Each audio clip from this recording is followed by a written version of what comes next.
Welcome to MELfeed.video. We are commencing a live web stream service via youtube.com from Echuca, Australia.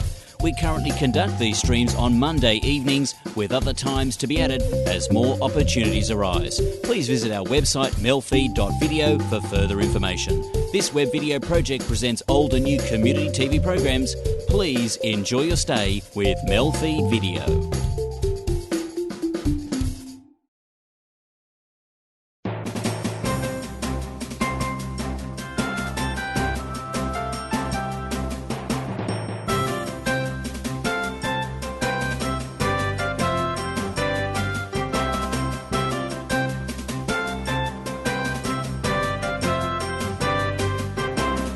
Hello and welcome to NAT Chat. I'm Mirella Rich. Today our guest is Jeremy Sampson, who is the Managing Director of the Time to Train Asperger's program. He was also diagnosed with Asperger's himself and is now a fitness trainer. Welcome to the program. Thanks for having me back, Mirella. It's good to have you back here. Now, we talked a lot about Asperger's and what you've been doing. You also went to Vancouver. Can you tell us a little bit about that? Yes, look, I was happily representing Australia for the 6th Annual Naturally Autistic People Awards, which is an organisation that's basically helping promote the strengths and talents of people in the autistic community. So I was happy to go over there and I guess showcase the program and my own talents and abilities, and I was in the category for performing arts, which I happily came third in. I was very humbled to receive that, but I had the pleasure of certainly hosting that event, which was my main focus, is to get you hosted it as well. I had a great pleasure in doing that and meeting lots of like-minded individuals, and truly a great experience, definitely. And you also studied, or you did acting for 5 years, like training, or what? Can you tell us a little bit about that? Yeah, I just found it was a great release, I suppose, if I ever had some worries or wasn't quite coping with things. Drama and acting absolutely was a great way of just escaping for that moment, I suppose, and to put on a character's voice or to portray a different role and learning a script of lines. You know, it was all just real positive things that made me feel like I was going forward. So I had the pleasure of being in plays and theatre roles and things like that, and then doing that outside of school as well for a number of years.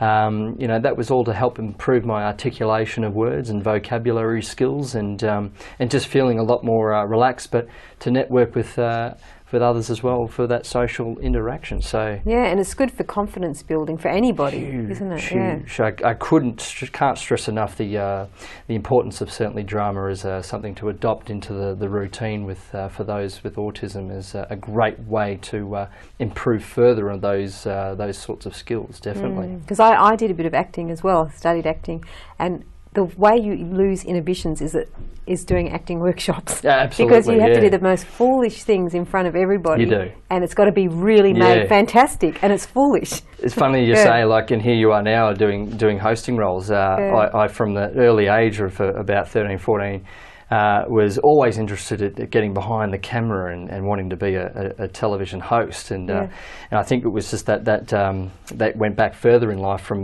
being a magician and wanting to put on the acts at home and come out from behind the curtain and show mum and dad some magic tricks. So, you know, I always wanted to get into the limelight, but all for a good reason and cause. And so again, going to Vancouver and having the luxury of hosting such a wonderful positive event to again give back and showcase the light on other people in the autism spectrum was a truly just unique and breathtaking experience, definitely. And getting into relationships, say for a marriage relationship, say with someone without autism, married to someone with autism or Asperger's, how can they have a successful, happy marriage, would you say?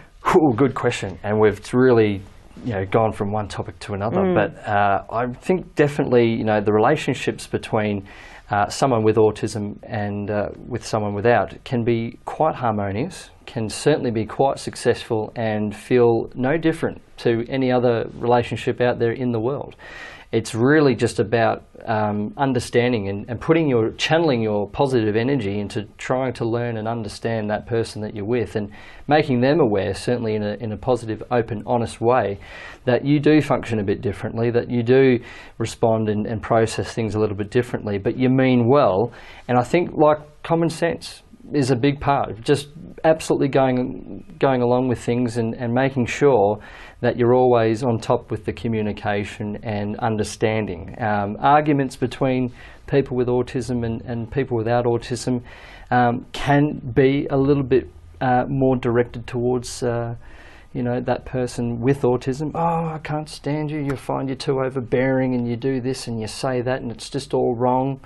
I've experienced it all, so I've always managed to that as a learning curve and try my best to not fall back into that criteria of doing those sorts of typical autistic things, so that I can progress forward at trying to be, I suppose, a bit more of an understanding partner.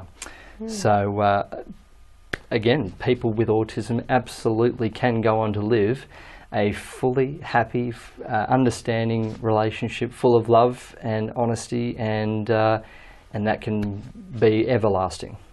That's beautiful to Definitely. hear. That's beautiful. And do you know many people with Asperger's or autism that are married, or have you heard?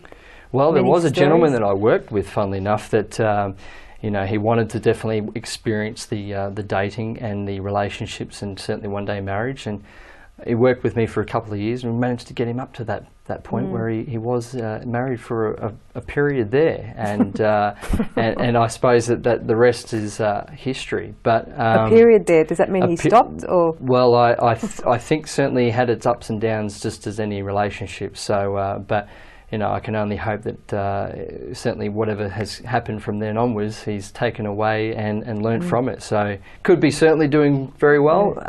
Is he married still? I don't know. I really don't know, Marilla. But again, as I say, people with autism can absolutely grow with their partner to certainly being married and having children, and it can be just as harmonious as any relationship out there. I mean, it all comes down to loving in the end. Like we all have to be compassionate and loving with each other. You really do. And as I say, communication is the key. Being committed and certainly compromise. You have autism, you function differently, and you've got to realise that sometimes your partner may not be able to cope with the certain things that come with autism, but if you work hard enough and you have that love between you two, you will work around and get back to being positive and happy together and enjoying what's really important in that relationship. Right, and you've had a few relationships as well, so how have they gone? Yeah, I've had relationships that have been great. I've had relationships that have been not so great. But it's all been part of learning for me, and I wouldn't change it any other way, because when the relationships that weren't so positive and weren't so great, that it's helped me to certainly continually self-improve. So I do thank all of those women for those relationships that unfortunately didn't work, and wish them no ill hard feelings, but certainly I've gained so much from ones that have been fantastic, and that's all for my own self-benefit, I suppose. You've learnt and grown through them. Growth is important, absolutely. Beautiful. We're about to go to a break now. You're watching NAT Chat. Hope you're enjoying the program. We'll be back with more very shortly.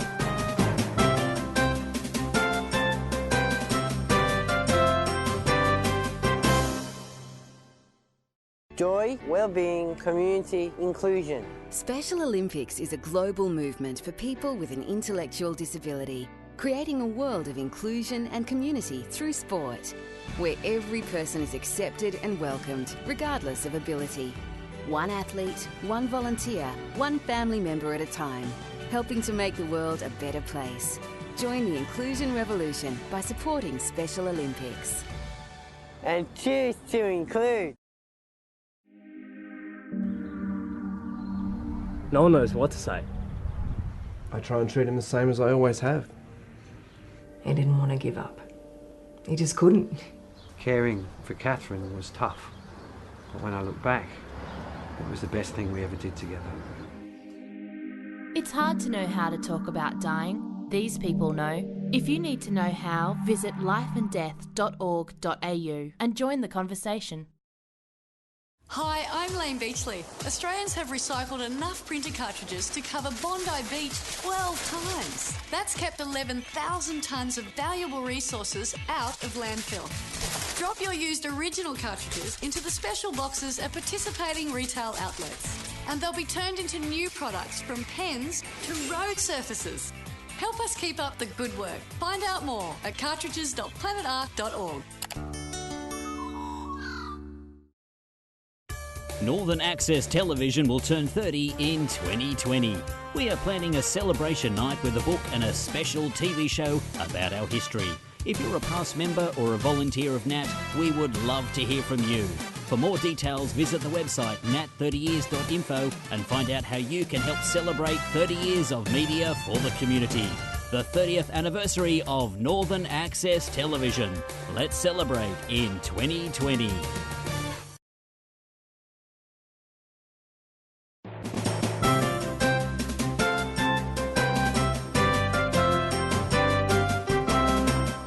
Hello and welcome back to NAT Chat. I'm Mirella Rich. Our guest is Jeremy Sampson, if you've just joined us, and he's the Managing Director of the Time to Train the Asperger's program. He also was diagnosed with Asperger's and has come to do great things in his life.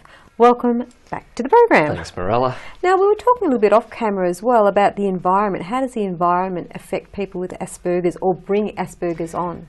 Well, yeah, I think certainly environment is probably a huge contributing factor to why we're seeing now the rise and epidemic, if you will, of more and more diagnoses of children with autism. So again, certainly hearing a lot of genetic and hereditary being absolutely number one, and I ask why. I had to go and thoroughly research and speak with some professionals in the industry of why is it always seemingly back on hereditary and genetic, and we're seeing that pattern.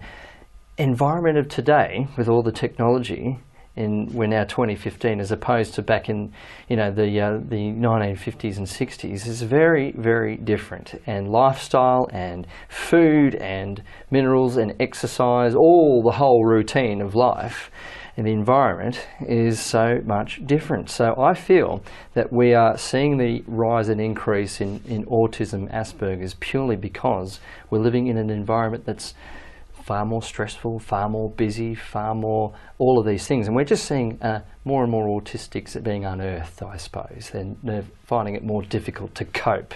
And stress in pregnancy is certainly another one that more and more professionals are leading towards, that it can have some changes in the brain functioning. So these are just all things that we've got to continually be aware of, I suppose. And we're seeing families that certainly may not have a history of autism or Asperger's that can all of a sudden start with a child that has a diagnosis. So we've got to take into all these factors, but it's in what we do in the environment, setting up the best environment for not only families and parents, but for our loved ones as well. That's going to really make all the difference. And what do you recommend that they do if they're watching? So what worked for me, definitely, Morello, was absolutely the first thing was being positive parents and never giving up attitude, and never giving up attitude, and being really supportive and hands-on and productive. Get on top of researching as much as you can about autism, Asperger's, and being hands-on. Don't be afraid to apply a bit of tough love. That certainly will go a long way. Exercise and stretch your child's abilities. Don't underestimate. Get them involved in activities and exercise. Time to train, brilliant. Yeah. And certainly continually give them positive reinforcement and as much life learning experience as possible. And also get back to nature, isn't it? Like to get back to eating healthy fruit and vegetables. You're fresh absolutely fruit and right. vegetables. Get outside in the garden. Absolutely. Get back to the real basics of what life should be about. Get some fresh air. Get some good wholesome natural foods into your diet.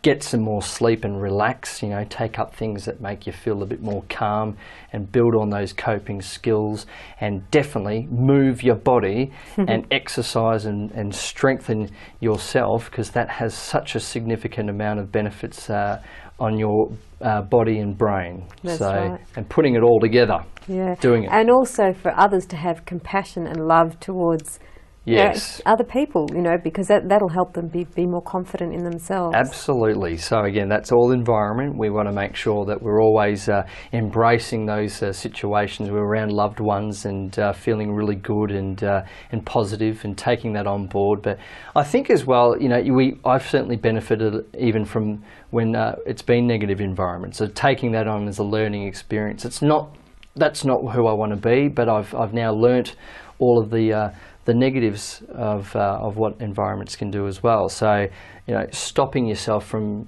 spending too much time in front of a computer, or stopping yourself from allowing your emotions, anger and all that, to go to the extreme. So it's all management and getting right back to what makes us definitely feel good, and embracing that going forward always, definitely. Beautiful. And also with fitness and health, exercising, it does make you feel a lot better anyway, doesn't it? We know that. Yeah. Absolutely number one for anyone is if we're just not feeling too good, or we want a bit more energy, hit the gym, go for a run, whatever it is, do it at home, I don't care. But we absolutely have seen a huge improvement in, certainly for people with autism, that just moving your body in non-overwhelming, doing very easy exercises, which is what Time to Train's all about, and having a lot of fun, that we're learning so much about building confidence as well as improving that coordination. And through that, I'm seeing these kids,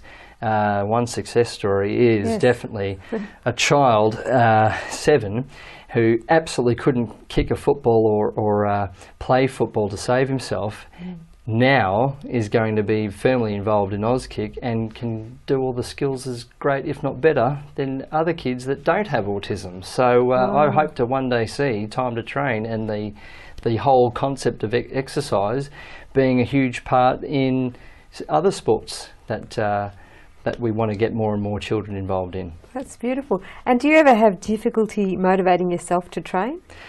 I have had sometimes a bit of trouble in getting myself in, but I do the best I can. I'm so busy at the moment trying to give back to others that I can get a bit sidetracked in giving back to myself. But I guess I do get involved in the session with my students as well, and doing the exercises as well. So I find that they can run me off my feet, in fact, and it's really good that I sometimes do motivate myself to get back in and stay fit and strong, just to be that fitness role model and keep inspiring others to staying on that positive routine with me. Yeah. And you also, I think, you had someone as well that you trained through Skype. Was that the one with the Auskick, or was that someone else? Oh no, yeah, but certainly another success story was through Skype, and they were a lovely family that still are on board. In fact, that after a significant amount of time of doing Skype sessions, that they've stepped away from the medication. And he is now definitely getting out there and socialising and embracing friends and making them so easily, and he's enjoying living life without having to depend on medication anymore. So I believe that medication is there as a tool in some extreme cases, but over time, if we're adopting the full routine, we can definitely go back to enjoying life and going forward. Definitely. Beautiful. About to go to a break now. You're watching NAT Chat. Hope you're enjoying the program. Stay with us. We'll be back with more very shortly.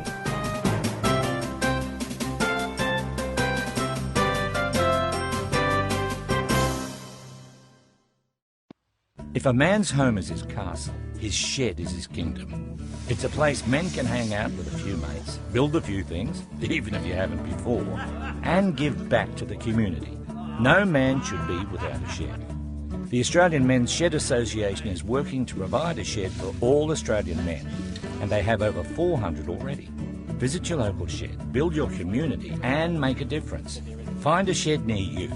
It's time to give back. Every time we buy certified organic, we're making a choice to help our environment and build a healthier community. But it can be hard to know that what we're buying is truly organic. The Australian Certified Organic logo is only given to products after a very rigorous process. So when you see this logo, it means you can trust that there are no genetically modified foods, no animal cruelty, and no harsh synthetic pesticides used. A healthier community is always better for our future. So the next time you shop, look for this logo. William Tyrrell was abducted from his nana's home on the New South Wales mid-north coast on the 12th of September 2014.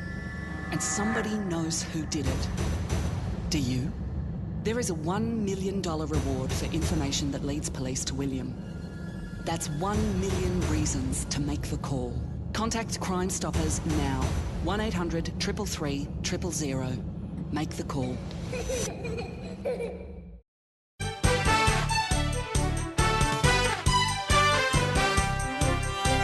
Tick, tick, tick, tick, fashion. Tick, tick, tick, tick, fun. Tick, tick, tick, tick, tick, tick, food. Tick, tick, tick, tick, festivals. All make up 15 fabulous minutes. In a half-hour special. Presented to you by Jacqueline and Steve. Every week. Time's up.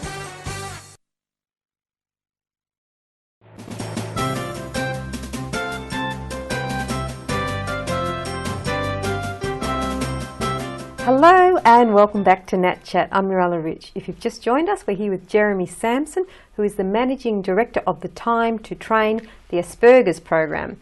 Welcome back to the program. Thanks, Mirella. Now, can you tell us a little bit, we were talking a bit off camera about famous people who have Asperger's and are doing quite successful in their life and marriages. Can you list some of the people we know that have already come out and said that they've got Asperger's? Yeah, look, a couple of names that roll off the top of my head is certainly suspected to have Asperger's is none other than Bill Gates and Microsoft. I think the achievements of what he's done there in the industry are extraordinary. So, but he's suspected. He's certainly suspected of definitely having autism, Asperger's, and then we roll into other celebrities such as Daryl Hannah, that certainly has come out from Kill Bill, the movie actress, and her life and challenges of dealing with autism and Asperger's are not too dissimilar from many others in the autism spectrum. Susan Boyle, who obviously was a champion singer in Britain's Got Talent, and we could see there was some really characteristics there that certainly fell into that criteria. But she's now come forward and had that diagnosis and now living life in a more positive light. And she has Asperger's, does she? Yes, the articles and the reports that came out from herself read that she knew she was always different, and now she's aiming to new heights in understanding more about herself. So, Dan Aykroyd was another that certainly came out and said that there was Tourette's and autism there. So it's just really quite remarkable and amazing that we're seeing a lot of these really inspiring, amazing achievers in whatever industry, from A to Z, that have gone on to come out and or certainly be suspected of having autism, Asperger's. Beautiful. It's quite amazing, isn't it? Definitely. And also, you've got a new program you're running, which is going to be for 15 to 30-year-olds. Can you tell us about that? Yeah, I guess the Time to Train was the platform, and then of course I realised there's another crack in the autism loop here, and that is that the teenagers to the young adults, from 15 to that 30 bracket, that they aren't quite getting the full support in what they truly need. So it's sort of a branch away from Time to Train and more into more of a guidance and mentoring type role. So I called it the Loop program, as it being the 4 stages to certainly helping a teenager or a young adult to go on and lead a productive, positive life, and certainly independence. So L for learning, U for understanding, P for practicing, and E for experiencing. I think when you juggle those 4 and intertwine them all, that's really the critical key steps into certainly getting teenagers and young adults all going forward in achieving life skills that they need to have to live the better life, I suppose, the more positive life. And I know you're very humble and you don't like to blow your own trumpet, but I think it's important to let people know of the awards you've been winning and coming in contact with. As you say, I couldn't be any more humble. Like I know that the hard work I've certainly put into my passion and career is about helping others, but it's just lovely, I suppose, to every now and then get a bit of recognition. So I was very humble last year to receive a 2014 award at the International Naturally Autistic event for entrepreneurs. So I think that we all need to improve and be a bit more entrepreneurial. And where was that award? Where did you? At Edinburgh, Scotland. Edinburgh, beautiful. Scotland. Wow. Yeah, certainly a distance. So you had to fly over there? Flew over and did that all on my own. Funnily enough, I didn't know how I was going to cope on an aeroplane all the way over, but managed it quite fine. No drama. Yeah. As I say, this year it was a third place in performing arts at the 6th annual event. Yep. And again, just the that was in Vancouver. That was in Vancouver. Yeah. And yeah, look, as I say, it's lovely when newspapers want to approach and put a story, or a radio team want to have me on radio to talk about health, fitness and autism. So I'm very honoured to certainly continually put the word out there about the program and my story, and to continually inspire the community. And tell us about the radio show, because you're still doing the radio show, aren't you? I still, still do at the moment. It's just been wonderful to get on air and each week talk about health, fitness and how to help the community and just improving their lives a little bit more. And then every now and then talking about autism as well, and how exercise, again, makes such a huge benefit. So, and what's that radio program? That's the 3WBC crew in Box Hill. So they've been lovely and found out about me through, again, the local leader newspaper. So I'm very glad to be on board at 3WBC. Oh, so you're on the local leader newspaper as well? Yes, just on and off here and there. I certainly happily approach and talk about a new breakthrough I've achieved in my program, or just again talking more about the significant benefits of moving the body and getting right down to the primitive movements that these kids struggle with, and let's build them from the ground up, not get them thinking up top, down below. We need to really do all the groundwork and start from the basics, and we can do that in a fun and comfortable environment with a very assertive and understanding approach, which is where I come in, I suppose, definitely. And how did the Herald Sun get in contact with you? How did that all happen? So the Herald Sun, they did a huge, lovely, wonderful article last year, which again, it was, I actually also got into Fitness First magazine, and the editor of Fitness First also does articles for Body and Soul. So it was a quick just contact and email, and I happily sat down and was putting my honest word forward about who I am and what I do and how far I've come, and it just was an amazing story that went nationwide in every leading national newspaper. That's so amazing. that was quite an overwhelming positive experience, definitely. So you've got your name out there in quite a few things now. I've got the name out there, and you know, people are remembering Time to Train now a lot more, and my exercise DVDs are another tool as well to certainly get the program into the comfort of the people's lounge rooms, so they can start the Time to Train experience. Well, we've run out of time, unfortunately, but it's been good. Really wonderful. Thank you very much for having me on the show, Marilla. There's still lots more we could have covered, like perfectionist attitudes, and that's... Well, always, just maybe quickly, another maybe one. sum up that one. Well, certainly, I guess perfectionism is definitely a big part of autism, because they just want to feel good about doing something right and not making any mistakes and errors. So that confidence, again, of knowing they're on the right track with doing something is part of the perfectionism. But again, it's about acknowledging that when we don't quite always get it right, that's okay too. We just got to learn from it and go forward. Beautifully said. Thank you so much for coming on the program. My pleasure. You've been watching NAT Chat. I hope you enjoyed the program. Our guest was Jeremy Sampson, and I'm Mirella Rich. See you again soon.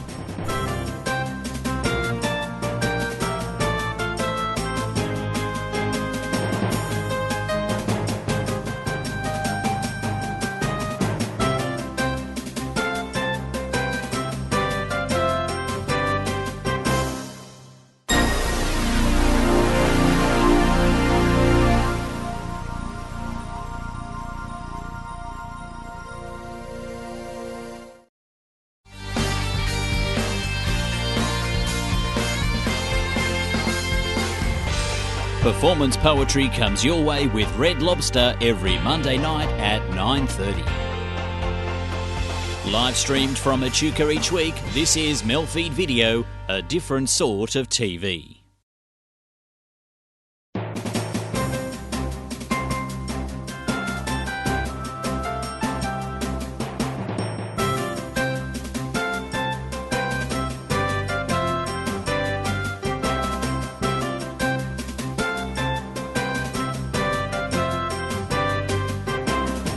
Hello and welcome to NAT Chat. I'm Mirella Rich. Today our guest is the president of the Australian Syrian charity. His name is Father Samir Haddad. Welcome to the program, Father. Thank you very much. And you're a Catholic Melkite priest. Yeah. How does that work? I'm from the Melkite Catholic Church. We are under the umbrella of the Roman authorities, the Pope. Yeah. But we're holding all the Byzantine heritage, like for the Mass, for the Holy Liturgy, for the theology, come from the Fathers, and all this history. We are, as the John Paul II said, we breathe in two lungs, the East and the West. Ah, beautiful. Yeah. And can you tell us what is happening in Syria now? What would you like to talk about? Maybe just God know what's happening in Syria now. It's something cannot describe in any words, or you can imagine what's happened there. Approximately around 4 million registered as refugees, and approximately around 8 million, double of the number living in Victoria. Around 8 million approximately they are displaced within Syria. Right. Around 250,000 killed. The situation become more and more day after day very critical, especially for the minorities. And do you know what is the cause of all of this? The cause, it's not secret, but in the end of the day, it's even if there are financial matters or authorities matters in the Middle East, or because Syria in certain area of the world, everyone wants the power of this area. But in the end of the day, this war, it's affect everybody in the society there, especially the too many widows, too many kids, the situation for almost, 8 million displaced without any basic need for life. So basically all of this is about greed and money, and these poor little children are being badly persecuted, and families and dying. Yeah. Just all on money. It's all based on money. Every day, without any one of these authorities in the world. Yeah, I want to see these authorities come and stop this war. Yeah. We definitely need to pray for that, and we need to do whatever we can as well, physically. You can see, like, I respect all these United Nations, and these meetings, and the 7 biggest countries in the world. It's all right, okay, thank you. But what's the result? Who can stop this war? I remember very well when the Pope, the actual Pope Francis, in the 7th of August, if I'm not mistaken, it was a big talk in all the media that they will come to Syria with, a very big war.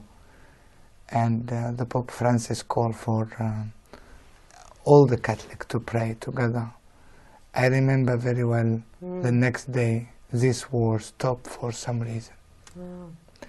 And I'm asking through your program, and everyone pray at night before sleep or in the morning to say a little prayer for these families, for the authorities in the world. In the end of the day, they realize what they done. Yeah, that no life is worth risking and hurting. There's over money. It just seems so. It's not ludicrous. about thousands. It's about millions. Yeah. Millions of people. they took from their life everything, dreams, hopes. Sometimes what I would like to make awareness of to the Australian nation, that sometimes when we say they lost, let's say, their cars or their homes, maybe we think in the back of our mind, maybe the insurance will pay them. But that is very different than here. Now, in Australia, if you lost, God's not, you lost your home, maybe the insurance will pay you something. There, they spend maybe half of their life to have a house or a car or a good job, and for all of a sudden someone knocked your door and said, get out of this home, and this is what I own now. Can you imagine? If you close your eyes and imagine this, that someone knocked your door or someone bombed your home. And I remember very well a family when they was crying and get out of Syria. They said, we lost everything, even the picture of our wedding. You know, sometimes not about just materials or money, rather than also like good memories in the house, good memories with the. It gives me shivers, really shivers as you're saying it, because it's just all filled with such hatred, and I can't understand how people. I'm going to cry because I can't understand how people can live like that. They can just. They're human beings too, so how can they do that to another human being? That's why what Jesus said is so powerful. Love one another as I have loved you. I don't think they are human. When I don't see the suffer of the people, and just I see behind these people that I can get something, whatever this, even if it's good. But this is very bad. We have to pray. We have to go to a break as well. You're watching NAT Chat. Stay with us. We'll be back with more very shortly.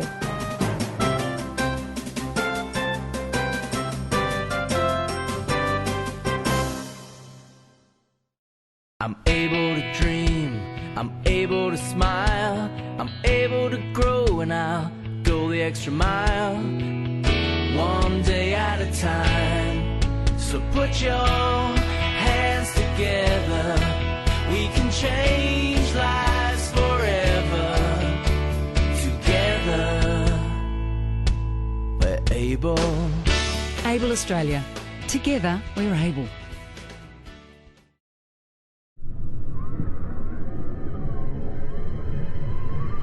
It's easy for things to go wrong around water.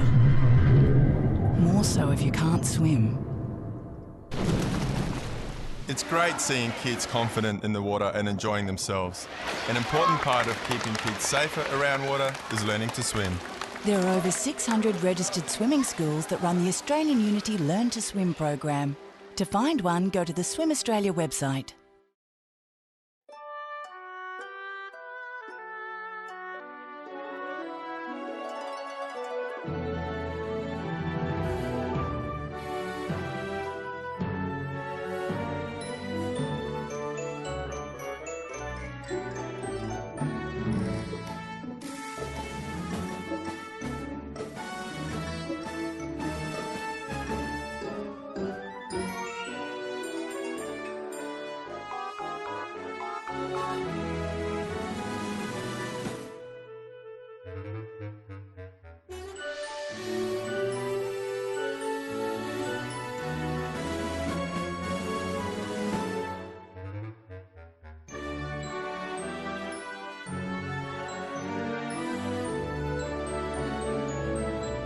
RSPCA, for all creatures, great and small.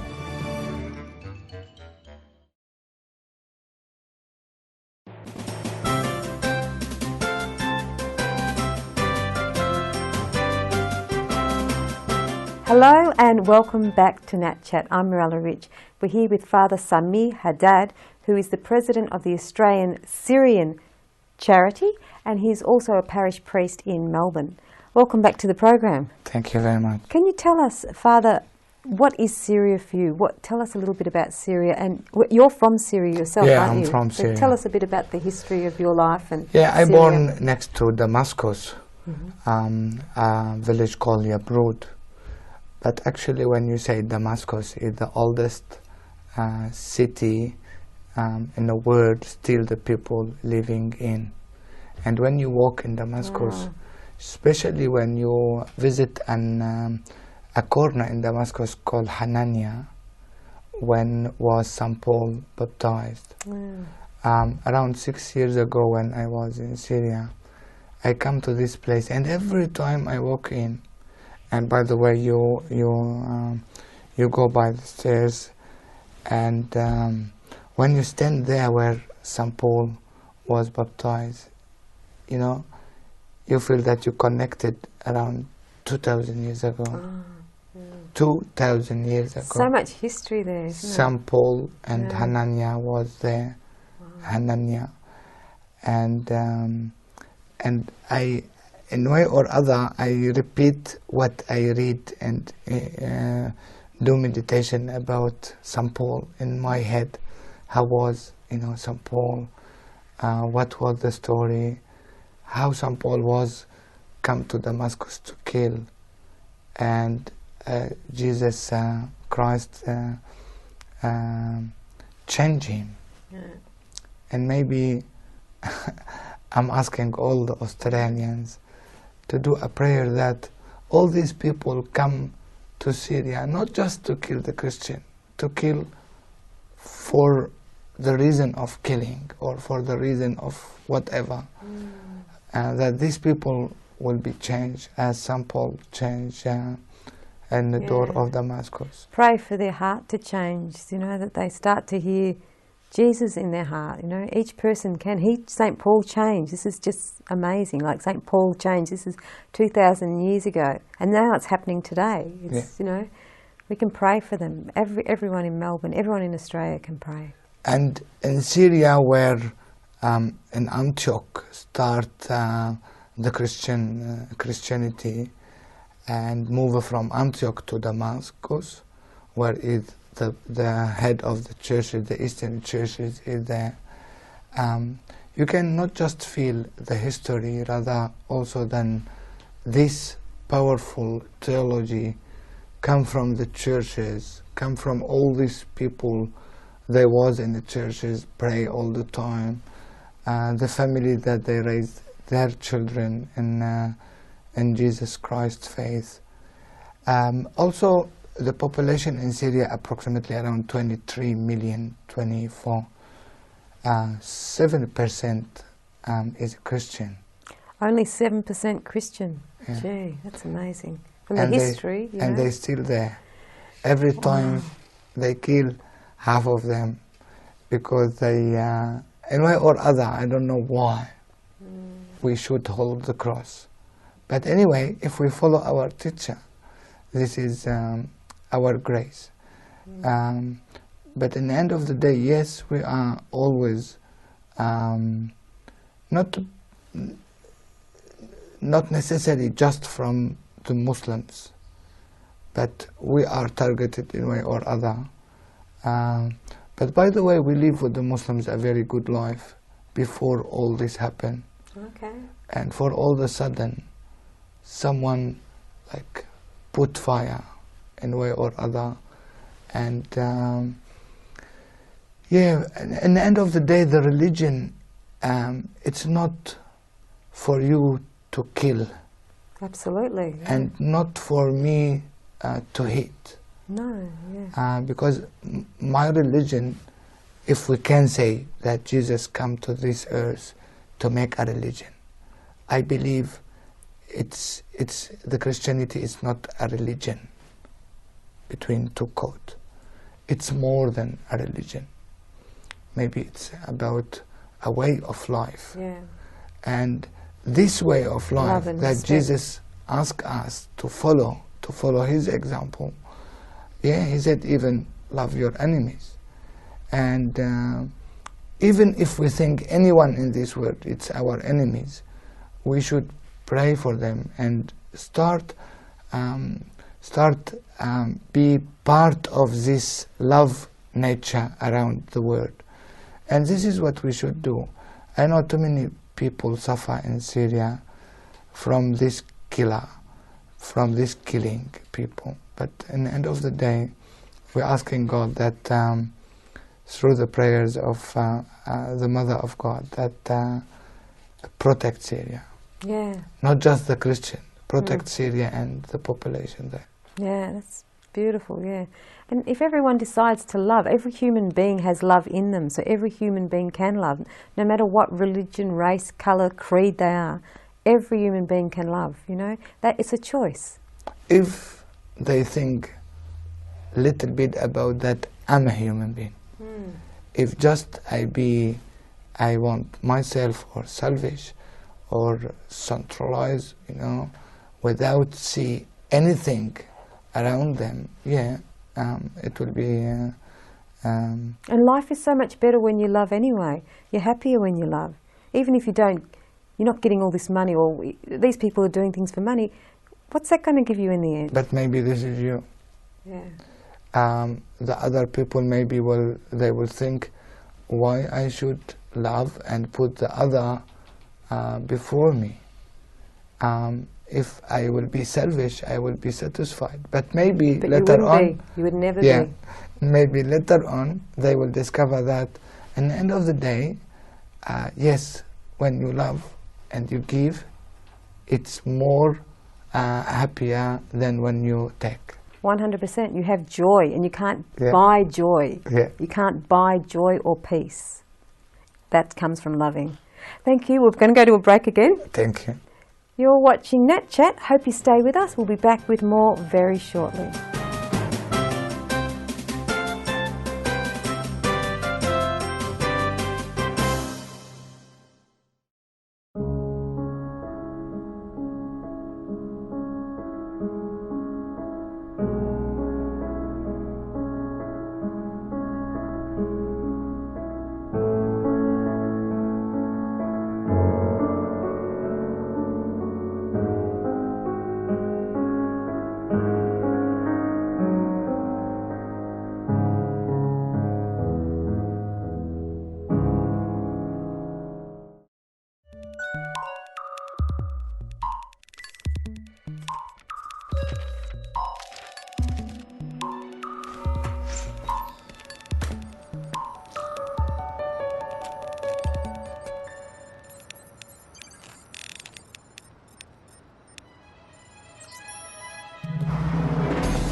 So, you think you're ready for this? To take on the world? Why not?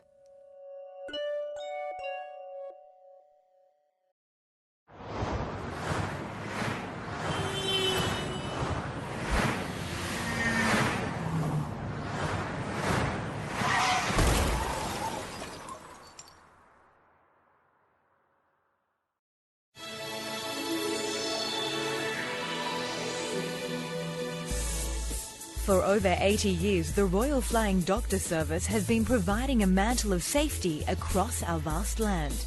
Last year alone, they attended to more than 250,000 patients and flew over 23 million kilometres.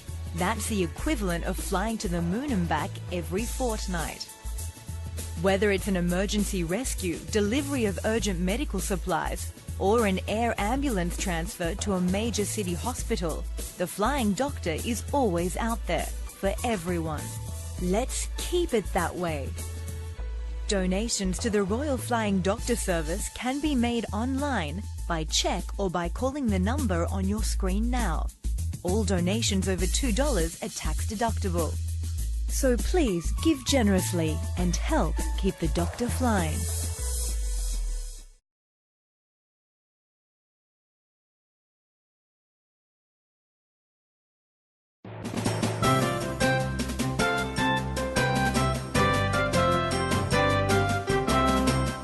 Hello and welcome back to NAT Chat. I'm Mirella Rich. If you've just joined us, we're here with Father Sami Haddad, who is the president of the Australian Syrian charity. He is also a Catholic Melkite priest. Welcome back to the program. Thank you very much. Now, can you tell us about this video you've made called Tears of Pain, which is on YouTube? People can watch it on YouTube as well, and we'll end the program with it. But tell us a little bit about what inspired you to make this this video. Tears of Pain, it's about tears and it's about pain. But usually when you say tears or pain for adults, you will stop and think. But when these tears and pain come from kids, victim of a crazy war for no reason, kids lost their limbs. Yes, the original idea came from a girl. We help her from the church here in Victoria. I call it the church, not Melkite or Roman Catholic, because we send money to this girl. She was around 10 years old and she lost the 2 legs in school. It was a bomb come to the school. In Syria? Yeah, was there around 100 kids. Gee, isn't that awful in a school? And her and another one was killed. And I just know by the Facebook about this. And maybe like this girl, too many people in Syria, the same situation.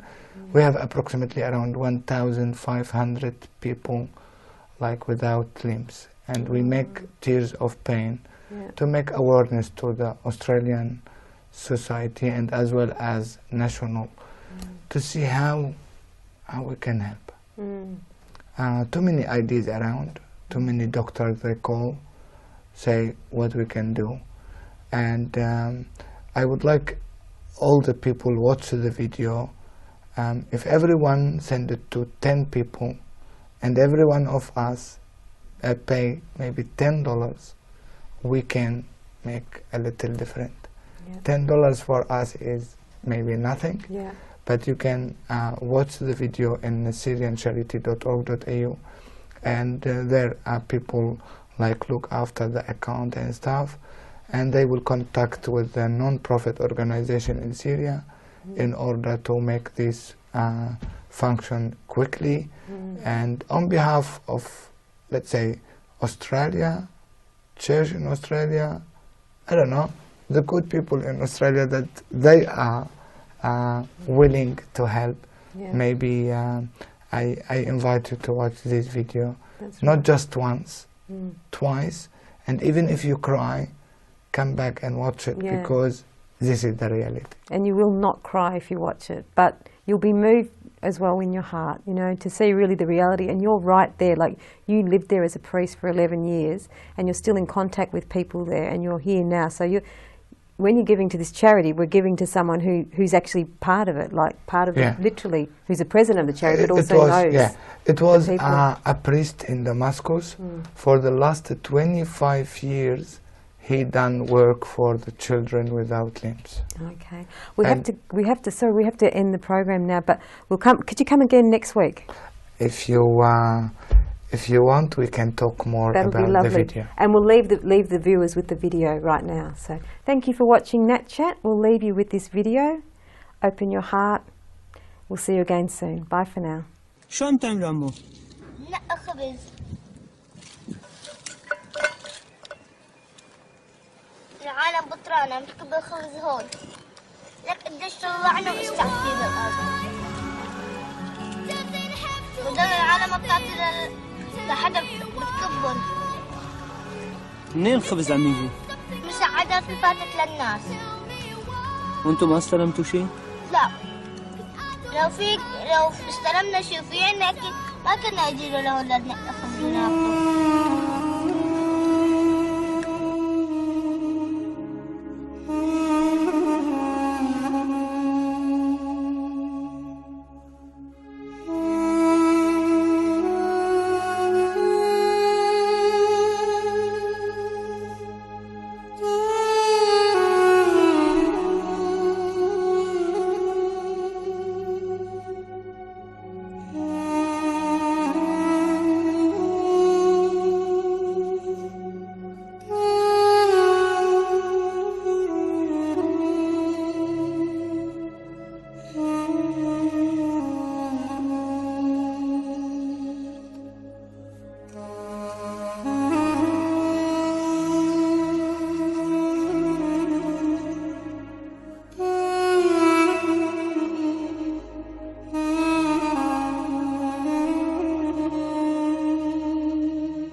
Live streamed from Echuca each week, this is MELfeed Video, a different sort of TV. Alleluia.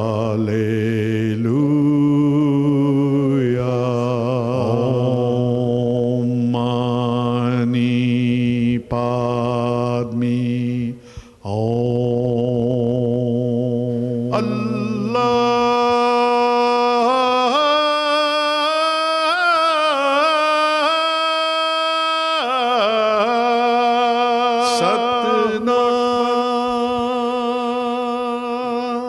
Welcome.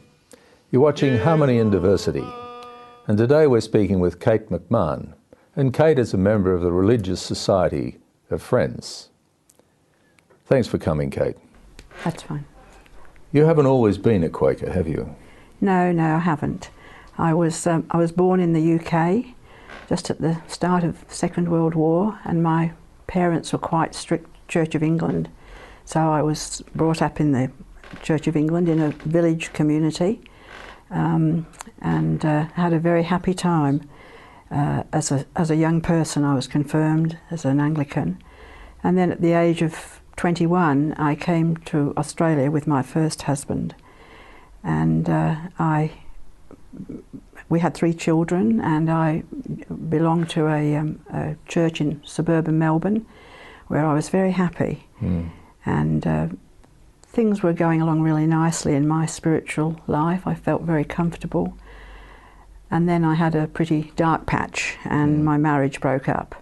And at that stage I was working, I was trying to support my family, and it all fell apart. And I didn't go to church for some years.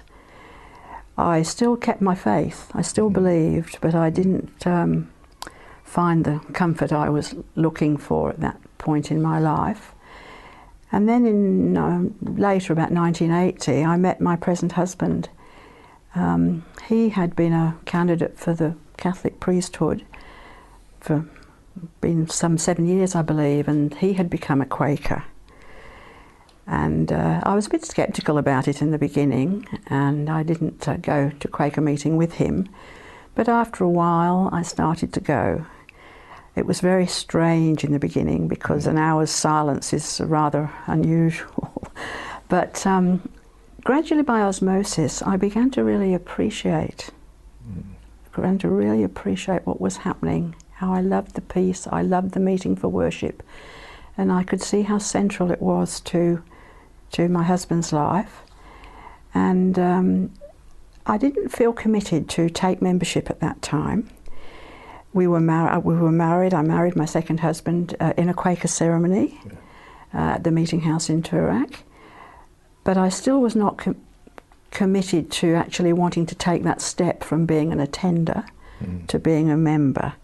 And then we retired early from, I retired early from my teaching profession, my teaching job, and we took a caravan around Australia. And we decided every week we would go to a different church. There were no Quaker meeting houses in outback Central Australia, Northern Territory, so we would go wherever we could find a Lutheran, a Baha'i faith, a Catholic.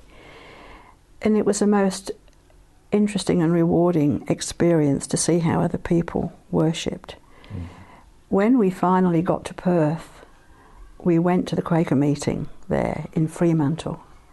And I sat down in the room and felt the gathered meeting, and I knew I had come home and this is where I wanted to be. So I came back to Melbourne and applied for membership. That was 1995. Oh, that's very interesting. So what was it that in that meeting in Fremantle, that was an internal movement? What was that? Yes, it was. There were probably only 12 or 15 people there, but it was the stillness, the silence, the feeling of the presence of the Spirit or God in that room as we sat in silence. There may have been some spoken ministry, I can't remember, but I just felt very comfortable, very at home, very in touch with the inner spirit. Now, you've used some different language there, like, for example, you're calling them meetings. What does that mean, a Quaker meeting? What is Yes, we don't use the word church as such. It's a meeting for worship. Okay. And a meeting incorporates all of the people too, all of the friends who come to that meeting. And how does it happen? Like silence, what happens in that silence? What's the? It's a very interesting question, because lots of people think nothing's happening when they come the first time.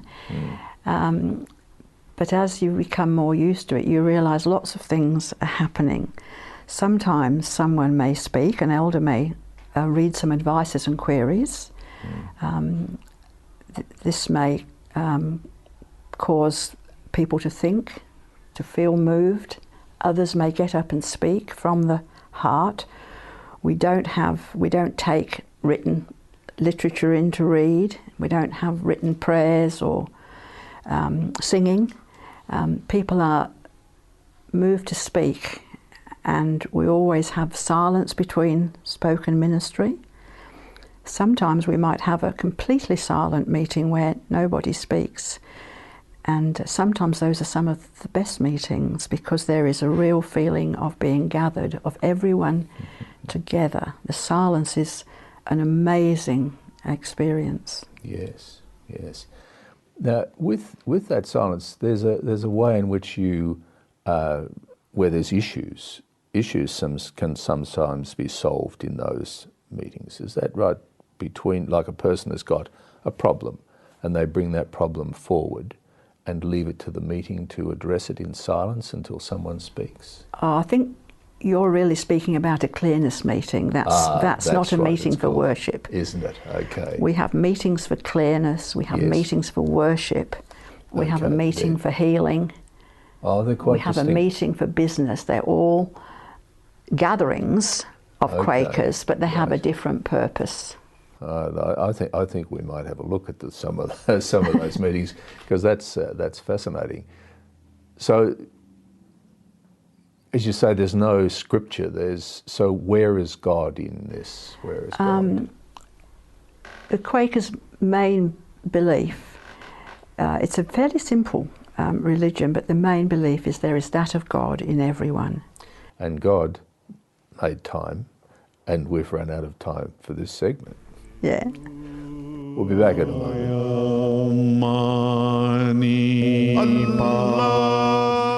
1 in 5 of us are affected. 10% of us will have at least one. And the numbers double for Indigenous Australians. Just as quick as a click of your fingers, it can happen to anyone at any time. What would you do if someone close to you was having a seizure? Imagine if it was your child. My brother has it. My sister has it. I have it. I have it too. You're not alone. You're not different. And you have a bright future ahead of you. So click for kids. I'm Amy Lee, and I'm part of it. Sport is for everyone. No matter who you are or where you're from, there's no place for discrimination in sport. And everyone should feel welcome, safe, respected, and get a fair go. Whether you're a player, a spectator, a coach, or an official. What do you want from your sport? Are you ready to make a difference? Sport is for everyone. And everyone starts with you. Keep your sport inclusive, safe, fair, and fun. For more information, go to playbytherules.net.au. We reckon one of the most powerful things in the world is this sausage. Because a sausage can do just about anything. It helps people to walk, see and hear, supports families after fire, drought and flood, and even helps plant trees in our community. Our sausages are working to cure cancer, helping farmers in tough times, and connecting people who are new to a community. And at the same time that they're doing all that, they're nurturing the leaders of tomorrow while building friendships that last a lifetime. Yep, these humble sausages are more powerful than you can believe. They're working wonders in our community. And at Lions, so can you. Lions Australia, we serve more than sausages. If you choose to drink then drive, you could ruin lives. someone else's, Your families. or your own, Choose not to instead. the right choice could save someone's life. Proud supporters of safety in our community. GMCU and Southern Cross Austereo. Hallelujah. Mani Pa. Welcome back. You're watching Harmony and Diversity, and today we're speaking with Kate McMahon, and she's a member of a religious society of friends. And I interrupted you, Kate, there before I asked you a very deep question and then interrupted you, and that is the Quakers don't have scriptures per se, and where does God sit in all of that from a Quaker perspective? The main basis of Quaker belief is that of God, or the inner light, sometimes called, that of God in everybody, in every person. And we don't have to have priests or others to intercede for us, that we believe that we can speak directly to God ourselves and He to us. We also, because we don't have creeds and doctrines, we also believe that everything can be sacramental, whether it's our work or our family or other things in nature. We think that all of life is possibly sacramental, not necessarily, but possibly sacramental. We think that it's our own experience of God, which is the most important thing for us, that's our experience. And with regard to books of doctrine, we do use the Bible, but it's a secondary source. We don't have our Bible as a primary, it's a secondary source, and we do have advices and queries, our Book of Quaker Faith and Practice, and our own Australian This We Can Say, which has been developed here in Australia. And we use the Bible, of course, and other books, but they're secondary sources. And Can I just take it to that one point, the primary source being? The primary source is our experience, our own experience of God. And out of our belief that there is that of God of everyone comes our social testimonies, our really concern for social justice, but our social testimonies which are truth or integrity, peace, equality, simplicity, and now earth care. We have taken on earth care as a testimony.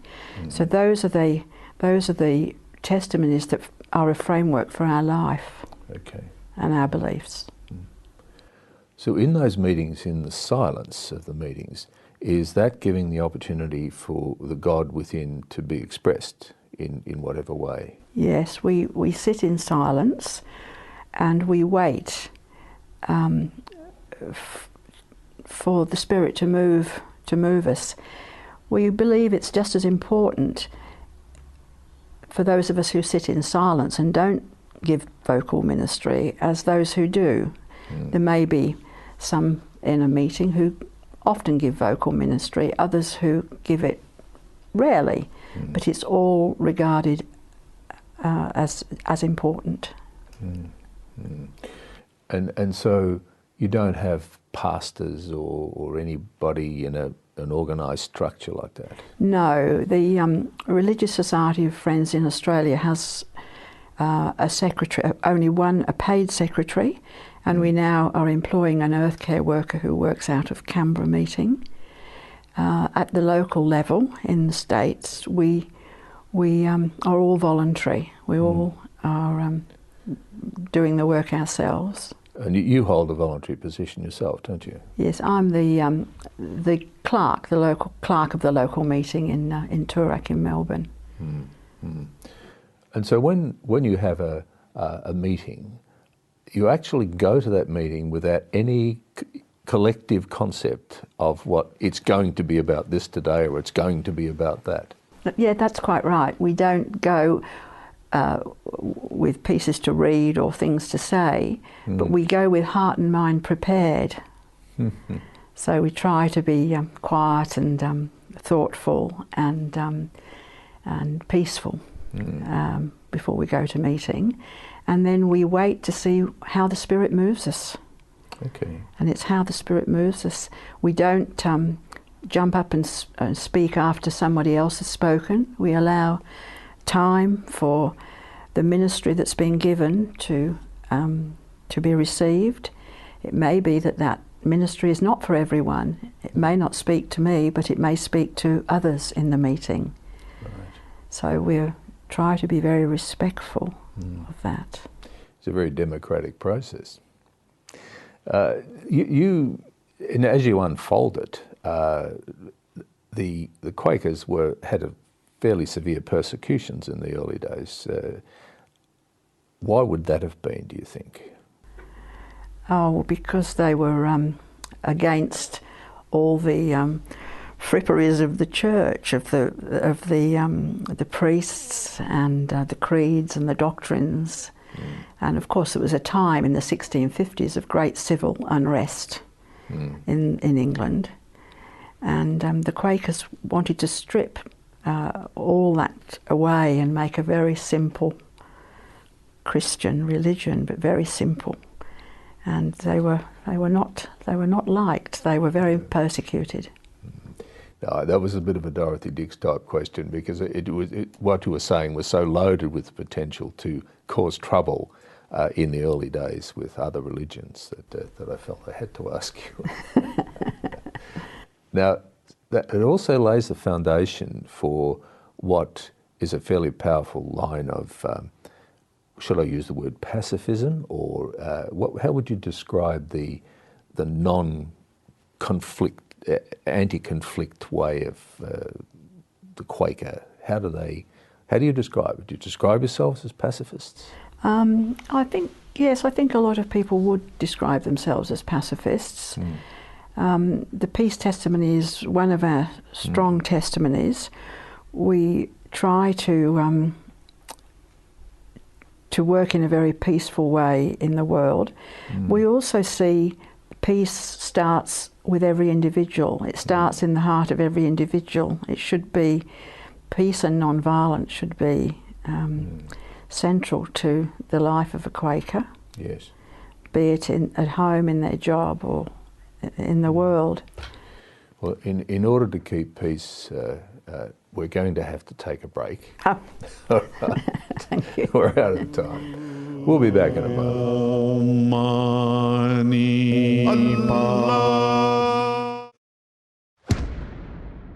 Man to man, it's time to stop.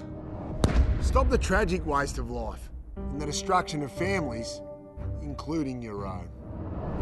Stop blaming drugs and alcohol and believing that walking away makes you weak. Stop thinking you're a hero and wasting your life behind bars, wishing you could take that one moment back. Stop the coward's punch. I was diagnosed with Parkinson's at 27. I was 46. I was 62. The first symptom I noticed was loss of balance. Was that I was always tired. Was a loss of smell. The most difficult thing for me is not to be able to travel in my retirement. The most difficult thing for me was giving up a career that I loved. The hardest thing for my mum was being pregnant with me.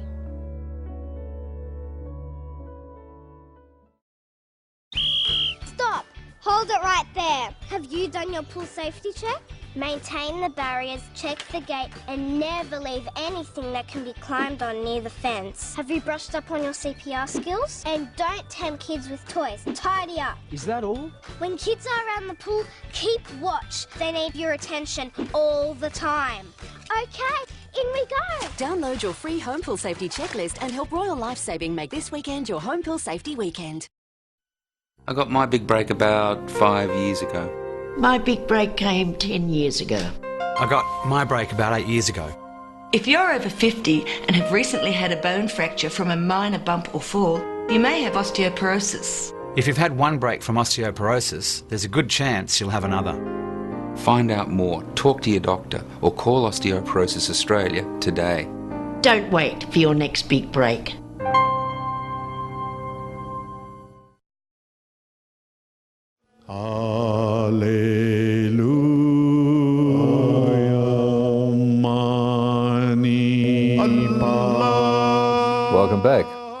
You're watching Harmony and Diversity, and today we're speaking with Kate McMahon, and Kate is a member of the Religious Society of Friends. Kate, earlier on you mentioned something about being different types of meetings. Perhaps we could address that a bit. We've spoken about what do you call it, the church meeting, the religious meeting, is that what that's called, the first one? Yes, we have the meeting for worship, which we've already spoken about, which is where we sit in silence, usually for an hour, and two elders will shake hands at the end of that.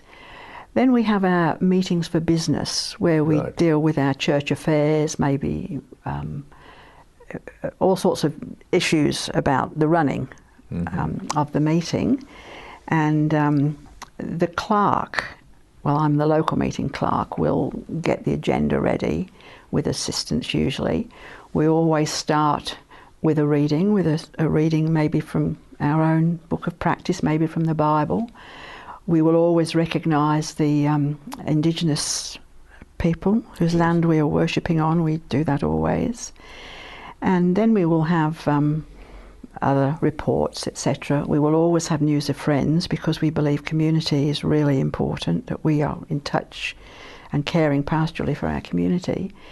And then we may have some decisions to make. Right. And I think the different thing about Quakers is the way we make our decisions. We don't take votes, we don't put up our hands. People are allowed to speak once, only once, on the issue. And the clerk, who is clerking the meeting, has to discern the sense of the Spirit working in the meeting to make the decision. It can be a very difficult job, particularly when it's contentious. Yes. If it's getting a bit fractious, the clerk may call for some silence, and you may have a little silence where everybody settles down to some silence. Okay. And we might start again. You cannot have one person objecting loudly and not allowing something to go through, but it is the clerk's job to discern. I have been to a meeting in New Zealand where I was a resident friend with my husband for a year. We had a meeting where we were absolutely sure the clerk would discern this is going to happen, and one person spoke, and the meeting completely turned and took on this alternative view. So it's a very powerful way of making decisions. It certainly is. And for the clerk particularly, is there any requirement for the clerk to declare any point of view of their own? No, the clerk must be neutral. The clerk has to take consideration of the Spirit working in the meeting. So the clerk can't give a view unless they leave the table. The clerk and the assistant clerk would not offer their own opinion normally. They would just listen and reflect what the view of the meeting is. Well, that's fascinating. And has it always been done that way? Is that a long tradition? It's a very long tradition. It shows a huge amount of belief in the presence of the divine essence in all people, which is one of your basic tenets, of course. But that really puts it to the test. It does put it to the test, and we've had some testy times. I'm sure. But I think if you really believe there's that of God in us all, we can listen to the Spirit, and we can work together. That has some implications for non-violence as well, wouldn't it? In the sense that communicating with people who have diametrically opposed points of view, if you were able to get them to go into silence and start to feel the movement of the Spirit, if you like, is that used by the Quakers? I'm not really sure. I think it probably is used in the Alternatives to Violence program. Yes. I'm not too familiar with that, but I think it probably is. It sounds as though it might be, yes. Yes, it's very interesting. Now, There are other meetings though. It's a clearness meeting, clearness. Yes, we have clearness meetings. Yes. Are meetings which we've been doing some recent work on this, but they've been happening for a long time too. And it's usually where an individual, or maybe more than an individual, want to have some clarity about a situation. It may be a young couple talking about getting married. It may be somebody having some difficulty deciding whether to leave a job, to move house. It may be a situation where people in the meeting are not getting on well with each other. There's a problem, and they will choose people to come along to the meeting with them. And it is always run with questions. There's never any being told what to do. It's always a questioning way of operating. Very much a bit like a meeting for worship with some silence. Yes. But it's very confidential, and so nobody speaks outside of that meeting, and so it's not very well known really within the meetings, because I think I've only been involved in 3 or 4 myself over many years. But it keeps coming back to this really core, powerful issue that you genuinely believe that God will be expressed from every individual, which then comes down to the fact that the concept of original sin is not something that you attach to. No, we don't talk about original sin. In all the times that I've been going to the Quakers, attending before I became a member, I've hardly heard it spoken more than half a dozen times. So we don't. The organisation has got influences in quite a lot of different areas, hasn't it? Yes, it has. And what I'm thinking, if you're able to, if we could, at next week, if we could speak about some of those, because that's actually putting into practice the principles which you've been outlining. And I had a quote here that I wanted to read as in closing. It was John Woolman. Oh, John Woolman. In 1720, and this goes to the earth care, and he said this, 1720, "The produce of the earth is a gift from our gracious Creator to the inhabitants, and to impoverish the earth now in order to support outward greatness appears to be an injury to the succeeding age." That's inspirational stuff. Yes, very. So next week, I'd hope to be able to address that with you. Thanks so much, Kate. Well, thank you. You've been watching Harmony and Diversity, and next week we'll speak again to Kate McMahon about the Religious Society of Friends activities nationally and internationally. Baha'u'llah,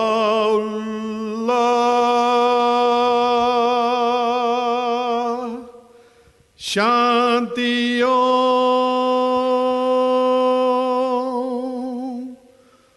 Allahu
Every minute. Every hour. Every mother and father. Every sister and brother. Every son and every daughter. Everyone you see. Everyone you cheer. Everyone you watch. And everyone you hear. Everyone you meet. Everyone you know. Everyone you love. Everyone is affected.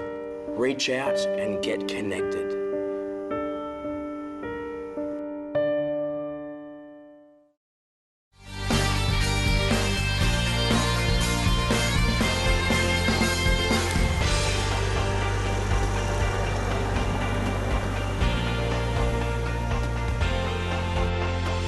Live streamed from Echuca each week, this is MELfeed.video, a different sort of TV.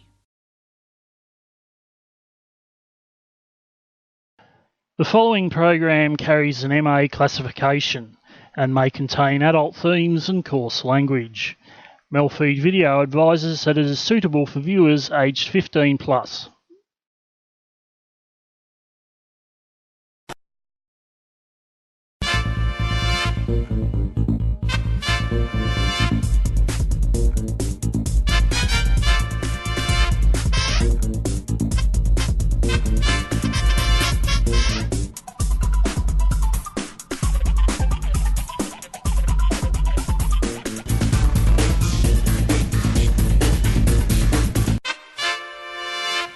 And this poem was written with the impetus, the energy, the adrenaline from going to Adelaide and people just plain out adoring you.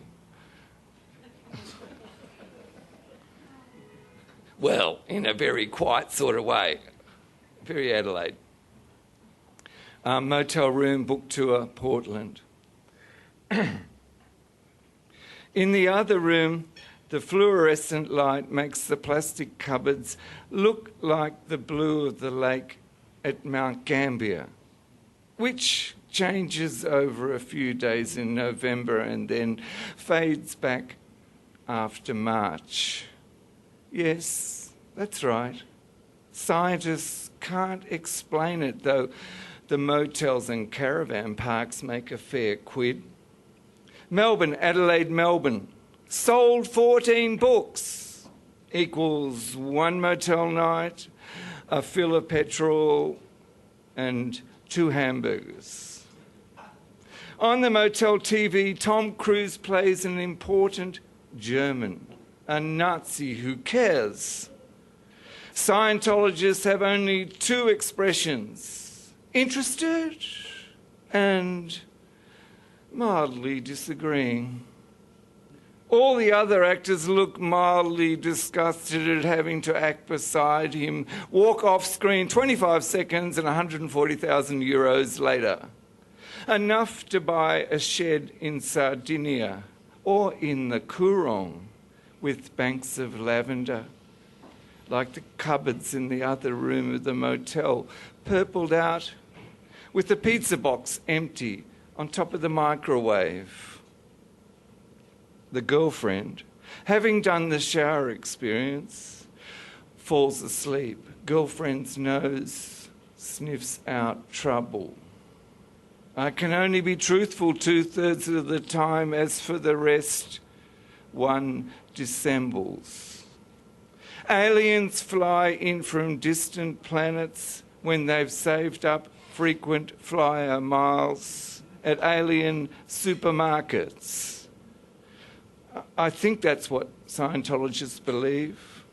Smoking outside the motel at 9:30 p.m, wine, book, paper, pen. The lights go out. So unrefreshed, it's back inside. The trouble with this motel room, I think it believes in interior decoration. Something else the Irish are not good at.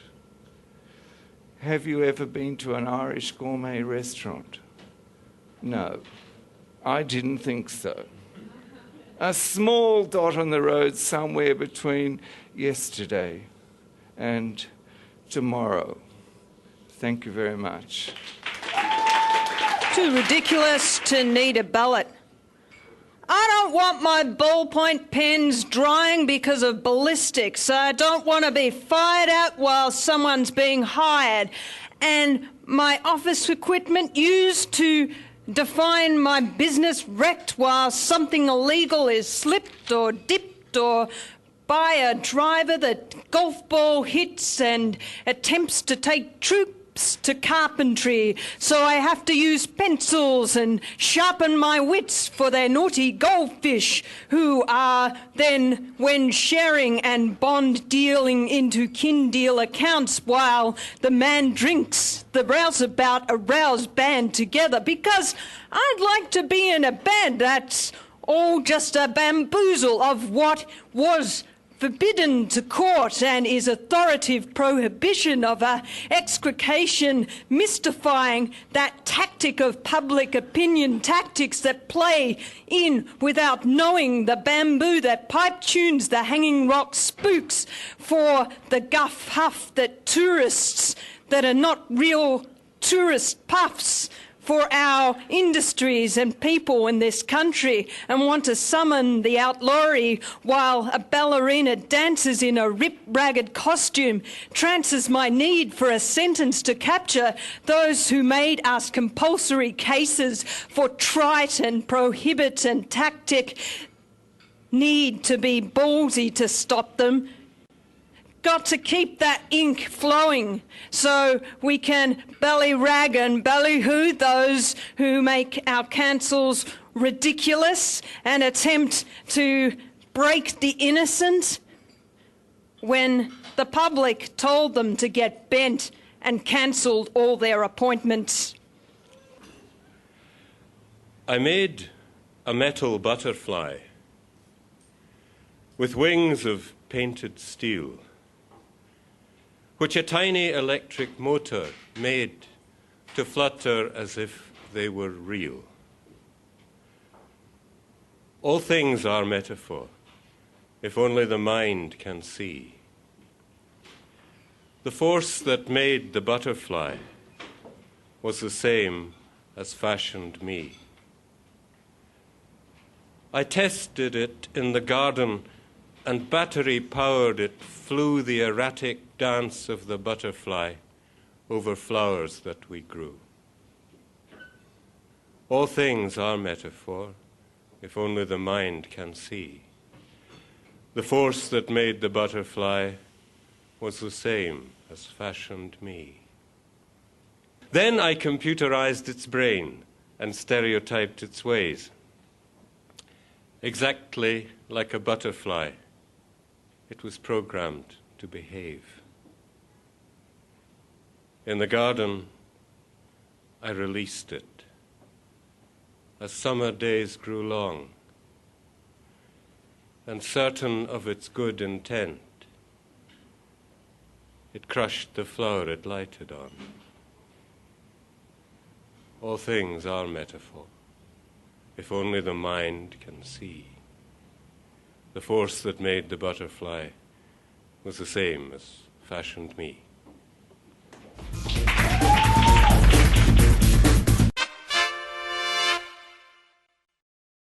Every time you shop, the choices you make affect our community. It is important to select Australian products made by Aussie-owned companies. Our food security means quality and peace of mind. Your purchasing power keeps your dollars multiplying in our economy, keeping jobs, profits and decisions being made right here, which is better for your children. So the next time you buy, look for the AusBuy logo.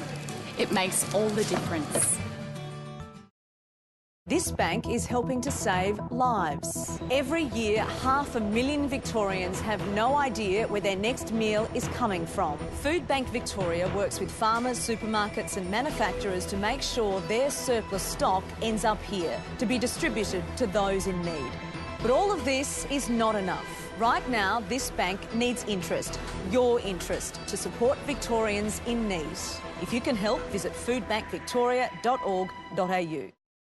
Most of us experience life's ups and downs, but we can always appreciate the finer details that make life worth living. But for 1 in 5 of us, mental illness can make us lose sight of the big picture. That's when Paran Mission can lend a helping hand. We've been caring for the community for over 60 years, finding a place for people with no place. Show your support and stand up for mental illness. Visit our website and make a donation today. Transports of Distant Delight is a mixed selection of transportation pictures from here and there and almost everywhere, but not quite. Some quirky, some mundane, some from the past, perhaps reflecting a transit system that has vanished into history, and some from thriving transport entities that continue to endure despite the constant pressures from the all-pervasive motorcar. Enjoy.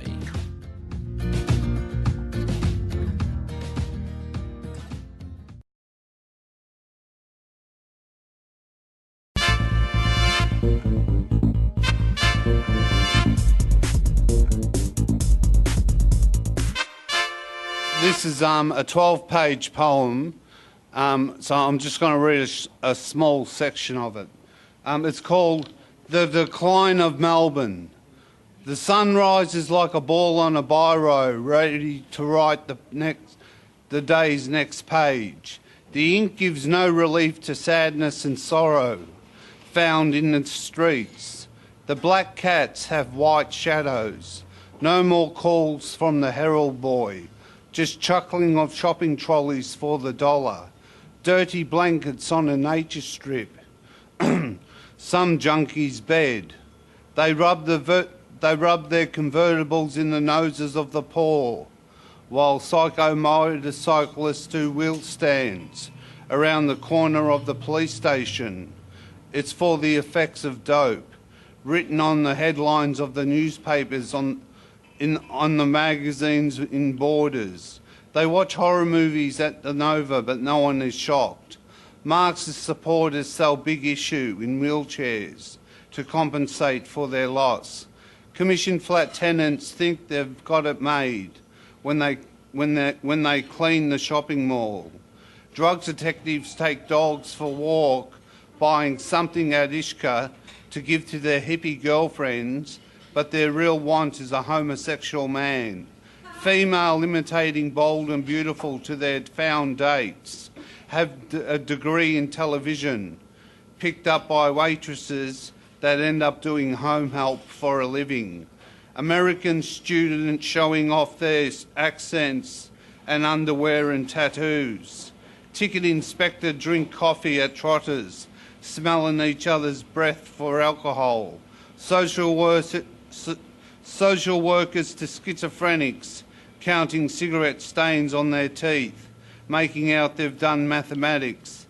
Salvation Army priests sleep on new pillows, bought from money given in tins at the MCG. Somali kids afraid of neighbour's pet, but pay $25 to go to the zoo, and Derrida is discussed in the barbershop. Dance isn't a transfer tonight. Breaking the rules in a dance routine isn't like breaking rights of humans who have been used by those attempting to do transfers of partners in order to try and get around the rights and responsibility of those doctors who transferred their malpractice into the idea of mental illness created by poisoning, track and tracing and stealing what should never be taken and mapped for use in electronics. Dance into that. Some have tried breaking and even quit because these criminals don't get a movie part that's anything but you ugly thug, you who killed so many. Boo even the actor that is forced to play them when we look back and see this as bloody horrible history that debted me when I danced when I was young and they thought I was easy and broke my leg, see? So that's so fucking sleazy, unfair to the young. Got to get the ugly thugs stung, not the beautiful dancer routines that and make them go bung. Things to remember when waging war. Try not to kill too many Belgians. Never attack through the same forest twice. Always be inventive when naming secret weapons. And do not put a fat man in charge of an air force. Gas should be used only in chambers. Having a big gun is not a sign of fertility. If you spend a lot of money, you must use the weapon it paid for. No matter what day it is, it'll not be over by Christmas. Johnny will always come marching home on crutches, and you can only speak softly if you're the one carrying the tank division. Thanks. Globalisation, corporate obligation, standard violation, massive world debt. Economic allied nations, not a democratic situation. Social devastation, environmental threat. Dictators, legislations, history's faded pages, race, created phrases, words that make bones break. Weak majorities crisis, scarce defence resources, psychological policy forces, humanitarian contempt. Week to week. Giselle leaves me notes. Dad, you weren't here, so I've gone up to... Dad, you weren't here, so I've gone up to Brunswick with Rachel. Back at 7, approx. Put food for tonight in the fridge. Listen to Philip Adams. Play solitaire or jazzball. Project for the moment. Read only books written before 1960, when classics were taught. As a serial library books non-returner, I'm sorry, I am really. This fits in nicely with what op shops offer. It's hard to make a mistake. 5 books equals about 2 gourmet pies. So what if my cupboard's filling up with crystal glasses for a party I'm never going to hold, and I now own 20 dictionaries? Cook tea, fight with Giselle momentarily. It's always like that when she comes back to me. Then we slip into routine, which means leave each other alone, but with warm regards. We're pretty cool on a tram, and we're both aware of it. She is beauty, and I'm experience. My face is like a 1980s Melways. We're not snotty about it. We don't boast or make a show. Mostly, it's a shared sense of humour.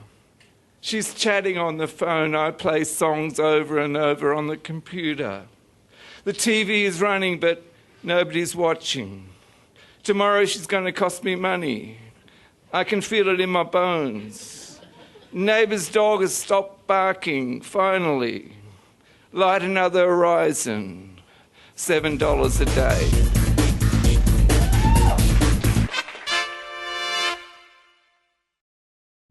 Are you playing renovation roulette? I'm John Jarrett. Now I know that deadly asbestos lies hidden in 1/3 of Aussie homes. It can be found in any home built or renovated before 1987. Lurking in walls, under floor covering, behind tiles, in roofing. Asbestos, it was used everywhere. So if you're a renovator or a tradie, you could be risking your life and the lives of others.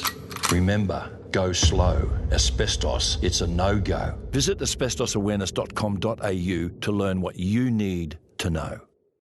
So how have things been going?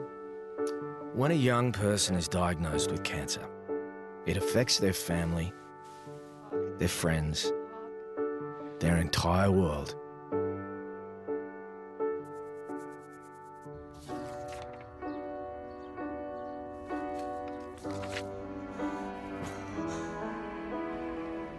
Red Kite supports young people with cancer and those around them in real ways. Yeah, hi, it's Michael. Yeah, I'm at the hospital. We rely on your generosity to make a positive difference in the lives of thousands of families every year.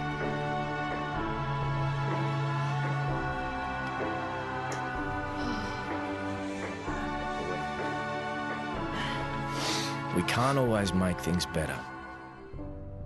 But with your help, we can lighten the load.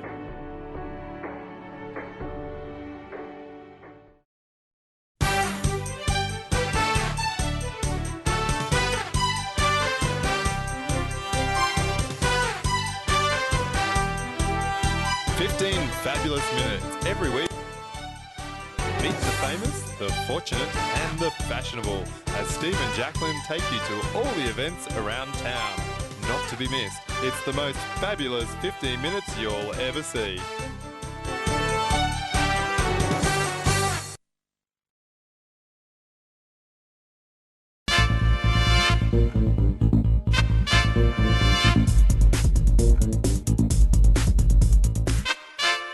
I'm really letting you guys down because I actually wrote this really good and funny poem, and I went to print it out and realised I lost it, so I had to give you this one instead. And it's called Waiting for the Man. I'm getting hit on all sides and the dealer wants to go to the city, and my girl, she wants to come with me to get on with this thing, and her friend had the other 50 I needed to get the decent amount, and I said to them both in the car, "Now don't act up, and this guy's serious, he makes me nervous." And the dealer gives me a shitty amount while they're out having a walk. And I halve it in 2 bags, so I hit it up, but there wasn't enough to get away with it. When the girls come back, they're acting like I said. Go ahead, make a cunt out of me. We ended up in a supermarket car park, smoking from the pipe the stuff we bought, and it goes in a flash, and the dealer gives us a big hit on his dirty pipe, and my girl, she invites him back to her house. And I don't want him there, and the last thing we need is other people knowing, trying to cut it in and judging us and talking out of school, but I couldn't say anything in front of him.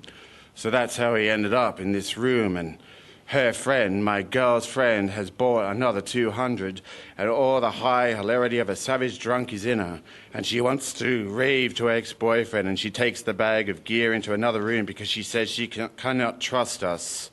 So she talks and laments for over an hour while the dealer feels all fucked up around us with his phone ringing non-stop. And I say, "Hey, okay, I'll drive you."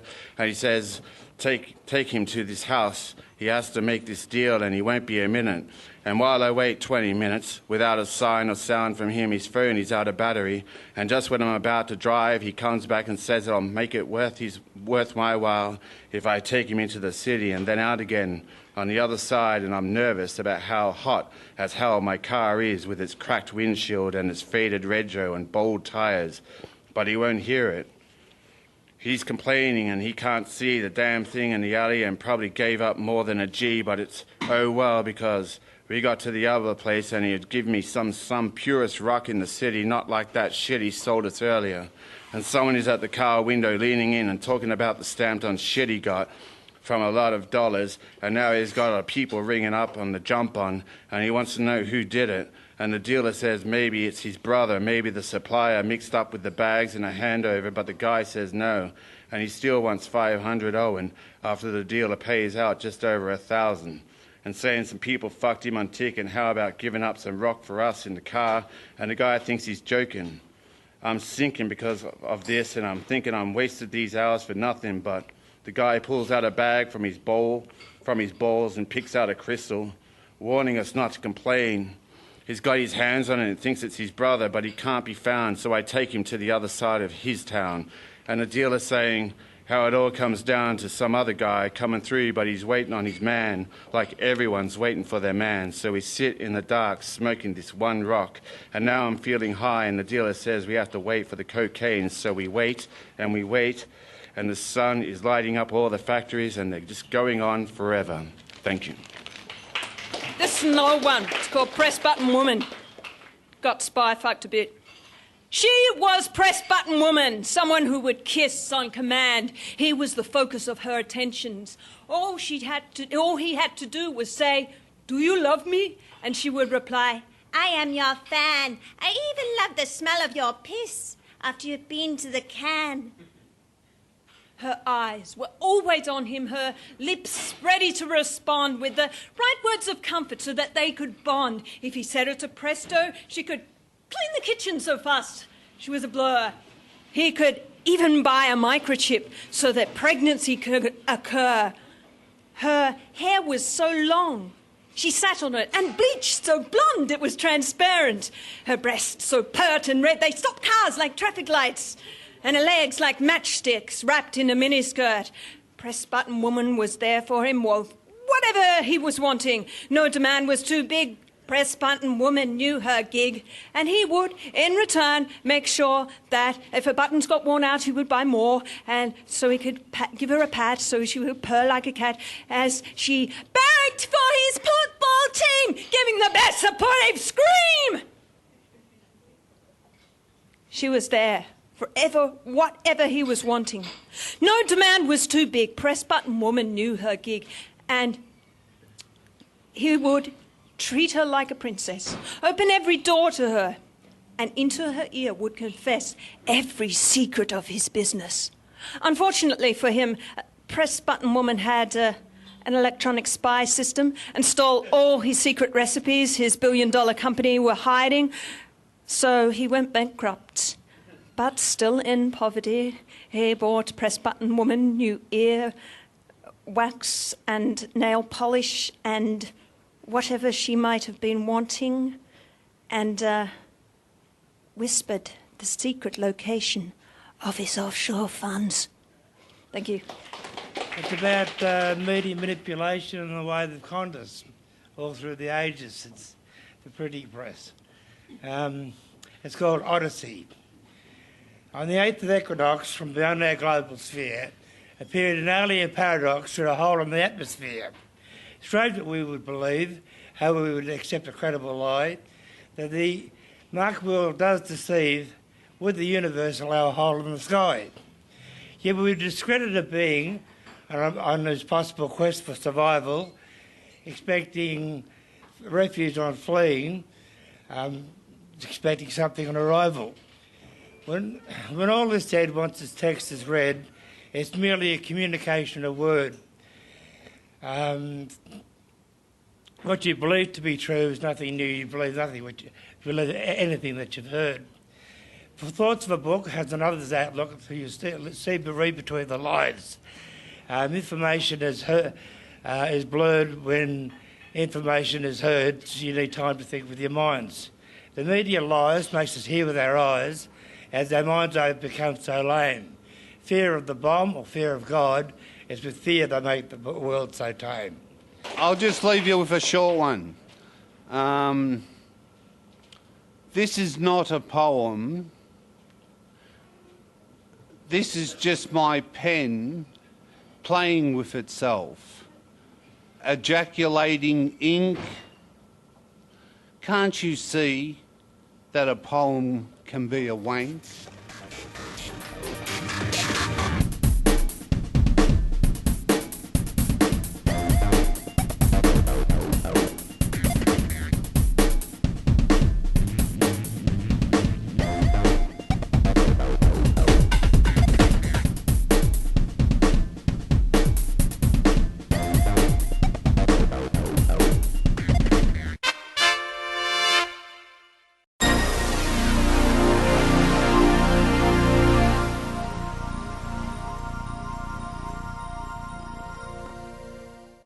Okay, Sarah, I'm going to order some pathology tests to see how everything's going.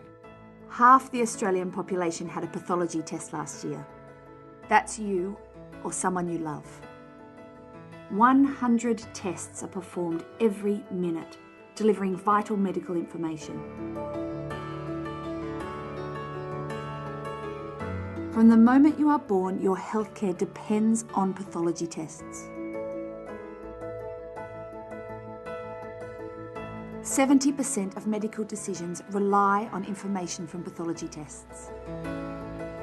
Pathology is the engine room of healthcare.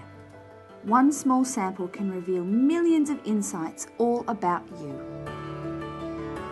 Pathologists are your doctor's doctor. 25,000 people work to provide doctors with the answers they need to treat you. Australian pathology is world class. We may never meet you, but we see each of you as part of our family. Every minute, 23 Australians find out more about their health. Good news, Sarah. The results show that everything's okay. Pathology provides peace of mind. I rely on Australian pathology. Sign up online to support Australian pathology. Here is some brilliant news for adults who have difficulties with spelling, reading a newspaper or phone bill, or writing letters and emails. It can be easier to improve your reading and writing skills than to keep putting it off. Take the plunge. Call the Reading Writing Hotline, 1300 655 06. 1300 655 06. It could change your life.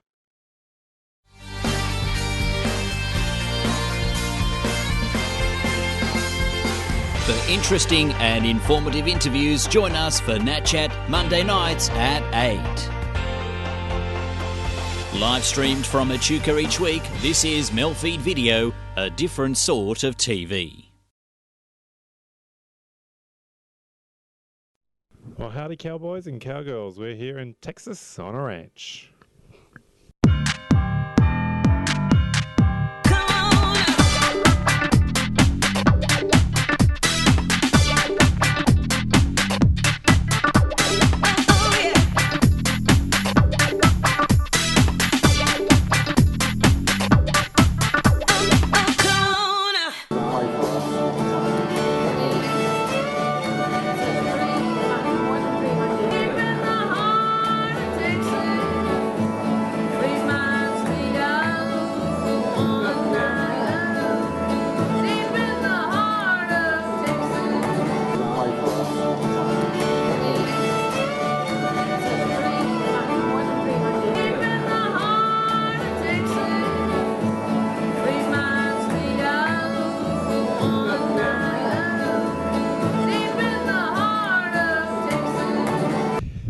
Well, in Texas is more than one ranch. This is the Cadillac Ranch. Some young artist of Amarillo's decided to plant 10 Cadillacs into the ground, all in the name of art.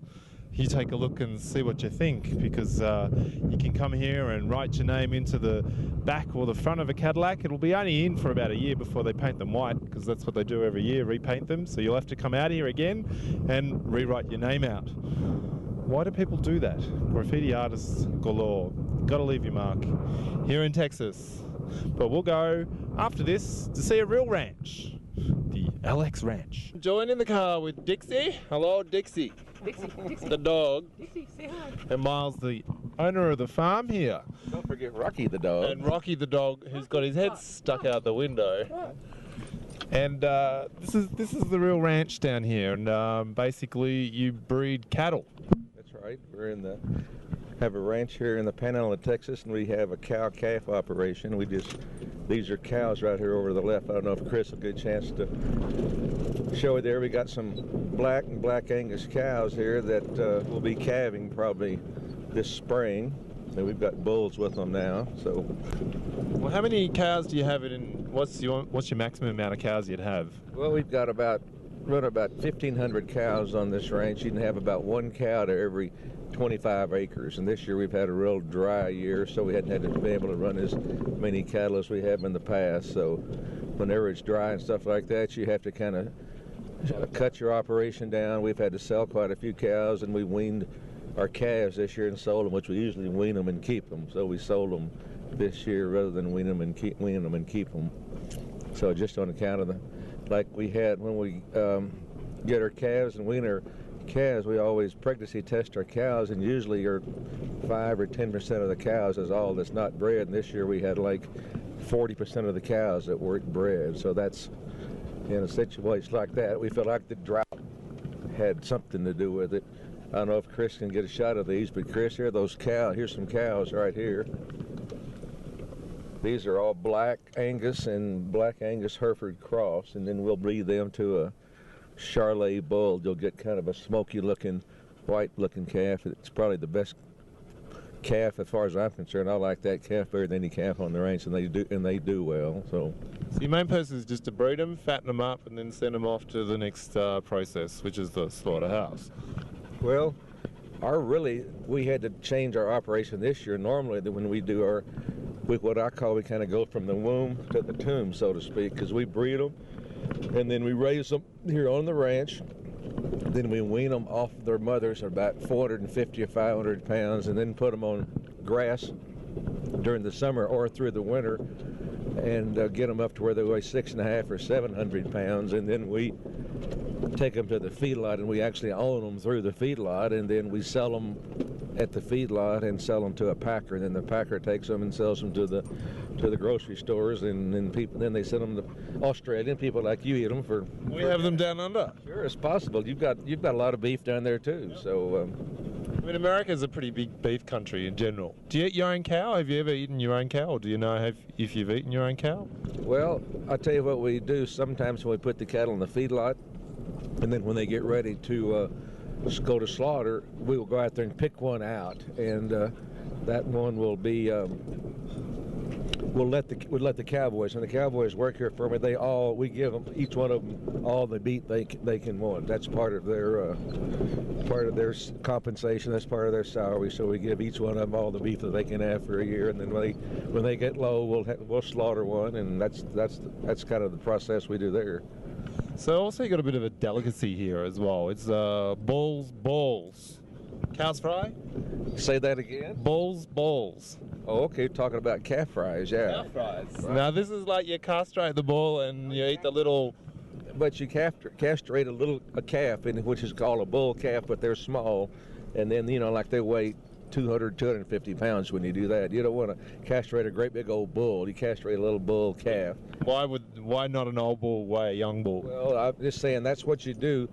We're in the breeding business, and we sell our cattle. We don't raise bulls. So if we raised bulls and wanted to raise bulls, we would keep bulls, but we don't. We castrate all of our bull calves, and any bulls that we have on the ranch, we buy from outside the ranch, where you won't have as much inbreeding, and you can buy more things that you can line breed and have a better luck with. That's kind of the way we operate. What's it taste like? Chicken? Yeah, I like them. They're easy to eat. A lot of times there's a restaurant here called the Country Barn, and they serve them all the time too. I mean, and what all the guys do when we get through, when we cut the calves, so to speak, and we keep all the testicles or balls, and we freeze them or stuff like that. We'll have a big calf fry or something like that. The cowboys will eat them a lot. I don't know about this one, but eating cow's balls, little tasty little numbers, a bit of saute, probably best to fry them. Oh, yeah, just deep fat fry them just like chicken. I tell you one thing, if you didn't know what you're eating, you wouldn't know. No, you wouldn't know the difference. There's a funny thing about this. Everything tastes like chicken here. Yeah, well, everything tastes like chicken except beef. It tastes like beef itself. But chicken, everything, you like rattlesnake, I've never have eaten it, but I've heard it tastes like chicken and things like that. But calf fries are kind of a delicacy, and a lot of people eat them, and a lot of restaurants will serve them. Here at the Big Texas. What's the Big Texas all about? Well, it's about the big steak. 72 ounces, huge, worth $54. Now, the competition is, you've probably seen this on probably the Homer Simpson show. Basically, you sit on a big table and you eat the biggest steak you can possibly eat. If you get it, you get to eat for free. Now, 28,610 people have tried this, and only 4,782 people have actually eaten the meat. But we're ordering cow's fries, which are little calf's balls for an entree, and a huge meat. Now, it's got stuffed animals around here, so this is the place to be eating meat. Nothing vegetarian about this place. It's bigger than Texas.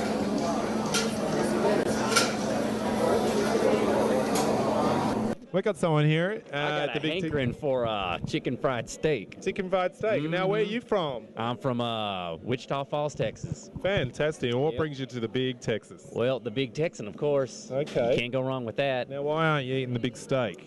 Well, my belly can't hold all that meat. It's a little bit too much meat for me to handle. Do you reckon you could do it? I reckon I could probably do it, but, I ain't going to pay $54 for that.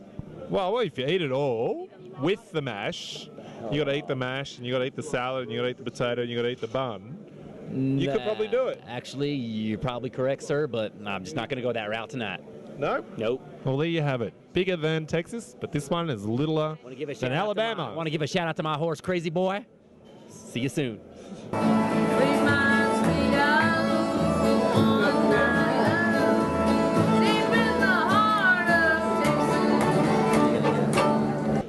I'm ready to go where no man's gone before. Well, actually, most men have gone before. Cow's fries. These are little balls. This is the way you need it. Preparing. Got to get my water. Now I wonder if this is the left one or the right one. You have to eat them 2 at a time? Forget that. We'll just dip.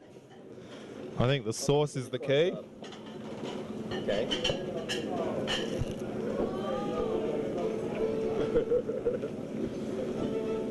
Now let me get that close reaction to that. A bit chewy.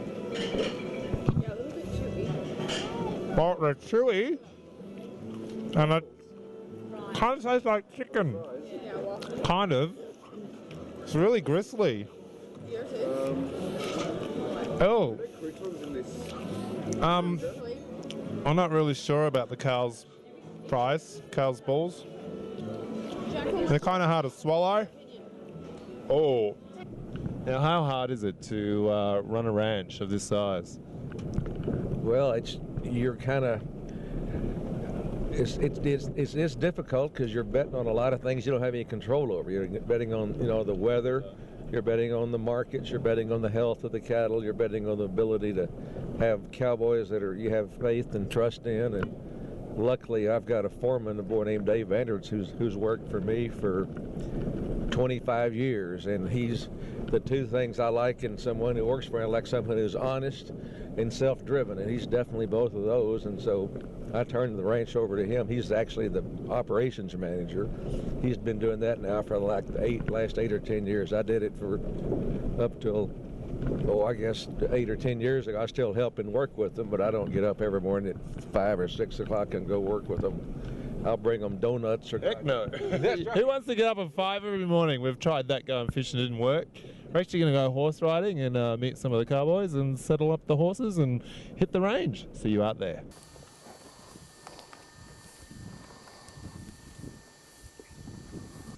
We're here on Alex Ranch and we're going to horse ride. So these boys are saddling them up.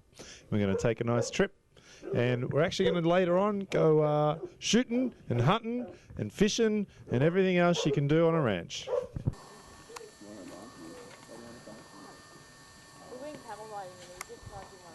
Okay, inside the shed, we've got Cowboy Command Dave. Now this is where all the saddles are? Yes. So how do you know which one you're looking for which horse? Do you have sizes or not? No, it's... One size fits all? Basically, pretty much, yeah. Okay. There are some, like, kid saddles, but basically all saddles are about the same size. What? Can I get a comfortable one? Hell, they're all comfortable if you ride them right. If you ride them right. Okay, we're going to saddle up. You're going to show me what the secret is to saddle up a horse. Because I ain't ever been horse riding before.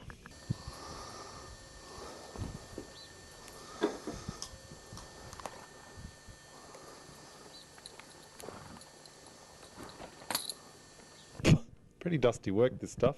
Yeah, it's real dirty.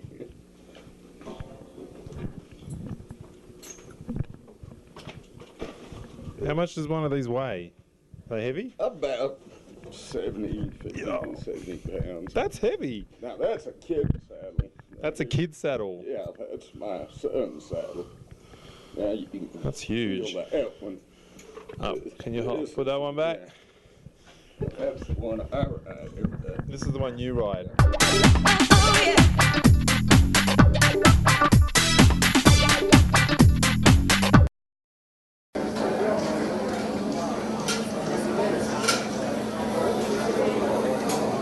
I'm still chewing it. How long do you chew it for? It's been about 5 minutes already. Oh, that one's chewy. Okay, I'll just... That's enough. Oh, I can't have... One more? Hang on. That's a good one. Oh. Just the thought of it, that's the balls in my mouth. And that's the worst part, is the thought. Oh. What does a cowboy do this time of year? Shipping calves and doing a little hunting, do a little drinking, run some women, stuff like that. Okay, where's the best place to get some women? Right down the road, there's Titty Bar, isn't it? Right down the road there. Yeah, what kind of titty bar? Hell, I don't. You been to it yet?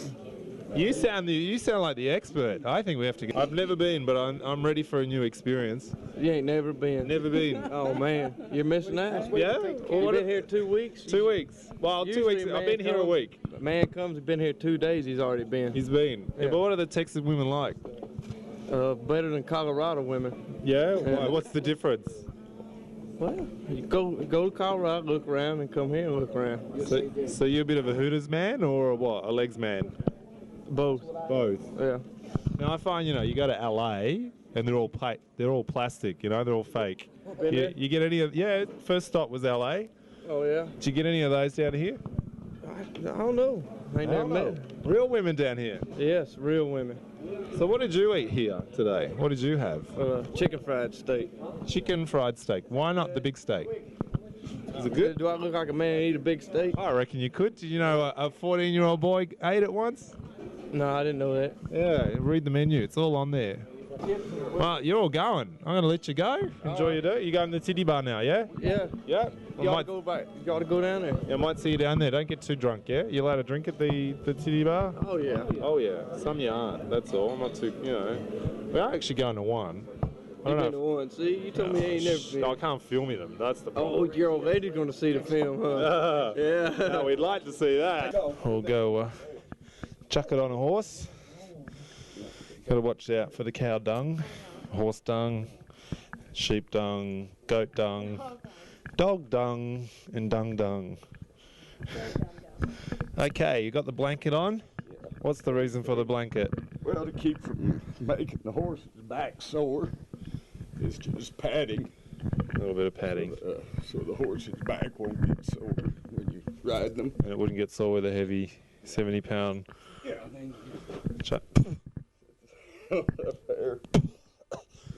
Okay, sex the right position. It's got to be up the top. Well, just kind of right behind the weathers, right over the weathers, and not too far forward and not too far back. Okay. Underneath, front stitch. We'll go over here. Cinch. Cinch. Okay. Under the underbelly. A lot of terminology for saddles and stuff come from the Spanish, and like the cinch is a Spanish for girth or for a belt. Okay. A lot of terms go back to Spanish terms. So I thought the American cowboy was really American, but then again, Spanish is the second language in America. We've got our bridles next. No, not the wedding kind, the mouthpiece.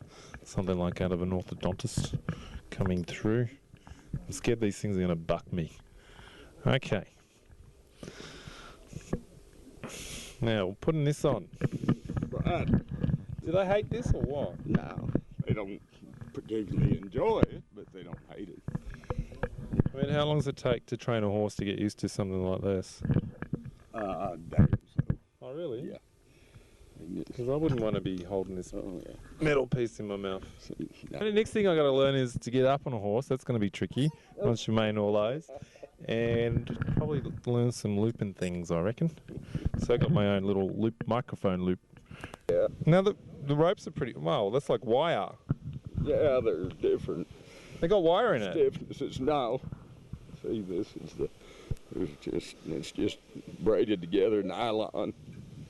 I thought it was going to be like a loose They're rope. Different, what they call legs, that are, some are softer, and then there's some ropes that are stiffer than this, depending on what you're going to use the rope for. Okay.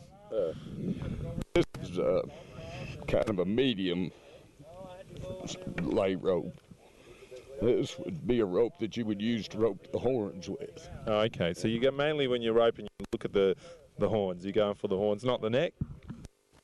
If it's a steer that's got horns, then you rope the horns. If it's a calf, then you would use a softer rope than this, and you would rope them around the neck. Yeah. Okay. So how do we do this? Well, how do we swing first? And this is the loop here. Here. The loop. And then this is the Honda. The Honda and this is called a spoke. You have about like that. So about a half a metre. Swing it, you just swing your arm. It's all in the wrist. It's all in the wrist, yes. I'll get in under here too. Yeah, it's all in the wrist. You do tricks as well? A little bit, yeah. Do some butterflies and butterflies. Okay. Now, how long does it take to practice this sort of thing? Years. Jeffro, the roping horse, this is a pretty damn experienced horse, this one, and I get to ride it. And go. Okay, move. Yeah. Yeah. Giddy up. Giddy up. Okay, we get going. I can see I'm going to get really far today. Really far. Well, I'm on the horse, and it's a very, what I'd say, bumpy ride. And I'm working out the reins, and he ain't rushing too fast, which is good. So it's a just nice, sort of smooth ride, even though it looks very bumpy. Okay, I'm going the wrong way. Okay, so here we were in the middle of the night on the back of a truck with a big spotlight looking for some animals. We found deer, cows, and we're looking for little birds, and there they are. They're just sitting on a pile of shit. And you put the lights on them and they don't move because they freeze because of the light. And then you come up real slow next to them and you try and grab them. I got one, grabbed it by its tail, flapping away, got away. Got its tail though. So we'll take a look at us getting some birds. Yeah!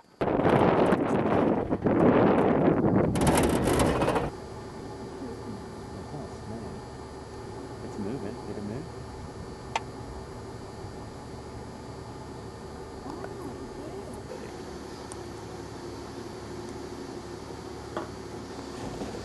Oh, you got it? You got it? Woo! Sweet! How many of these have you caught before? That's awesome. First one. That is cool. So the light blinds them? Sore legs, sore butt, scratch on my face, sore elbows. You ripped his tail off? Is that just a feather or the whole tail? That's the whole deal. Let me see. His whole tail came off. Hey, let me see. He can fly without it. Fly without it. I grabbed it by its tail and then it just flipped away. They can fly just as easy without it. There you go. There's a memory. Let's go another one. Who's next? Here we are on the road and it's very bumpy because I'm on my horse and it seems to go where it wants to go and it's as fast as it wants to go. And whoa, tree. Okay, so I'm going to take you some shooting where we went hunting and what's it? Yeah, let's go where we're catching some birds at night. Whoa! I'm shooting some dove. It's around 7 o'clock. A good time to get them because this is when they're landing. But the dog's gone ballistic running around in a nut house. So we're getting the guns round up. We'll see if we have any luck shooting some birds. This is a mourning dove. Now we're going to take the crow out and cut his head off. And then we're going to take him. Take and just rub his feathers off just like this. Jeez, that's fast. Pretty easy. Yeah. You can do one about it in a minute. Completely finish it in a minute. Keep the skin on. A lot of people breast them, but I don't. I go ahead and pick them. It takes about another 30 seconds longer, but they're cook them better because you got the skin on them and they you got a lot more moisture. Better. But you get him pretty well clean because you're going to wash him anyway. And cut his rear end off, and you cut him up the back with the scissors. You open him up, and you got him. Take his guts out. These are his lights, or what they call lungs, right here. And after you do all that, you wash him.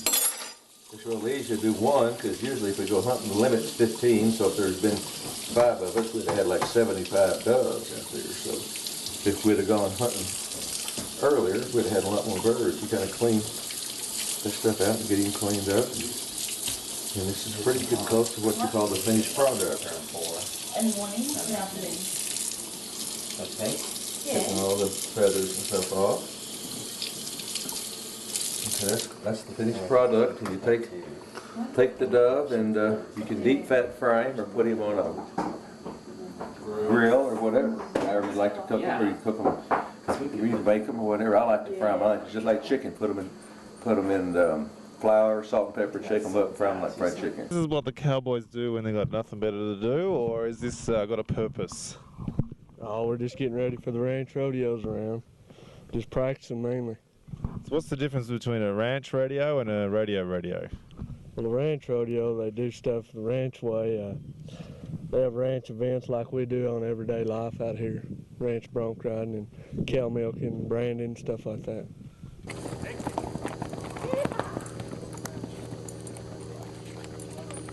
From hats to boots, this is the essential wear. Now I've noticed you got spurs, chaps, the big belt buckle. Right. This is the essential Texan wear, yeah? That's right.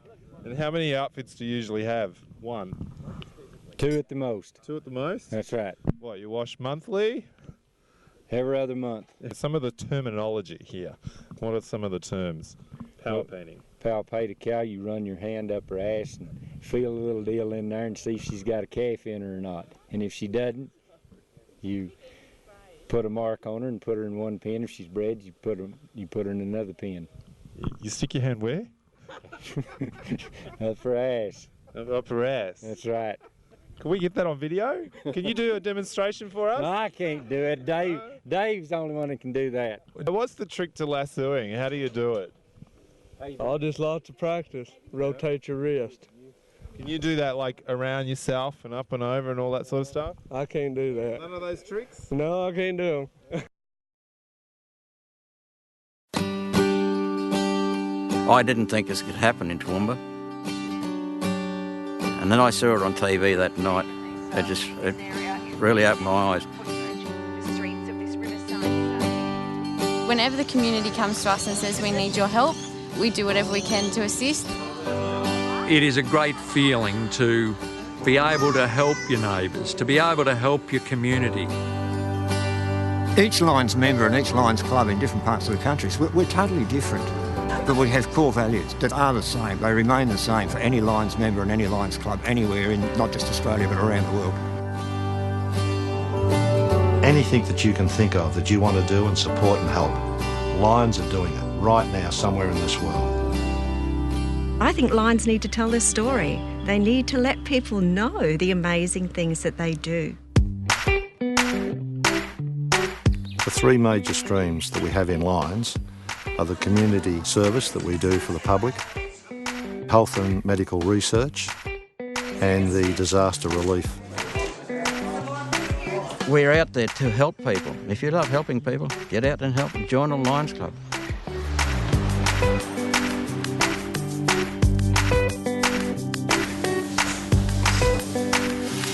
We started this project about 20 years ago. All this gear would normally go to the tip.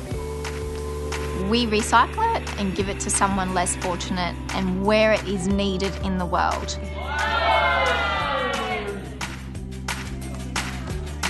Being a Lion here in Australia means that I can make a difference to my community.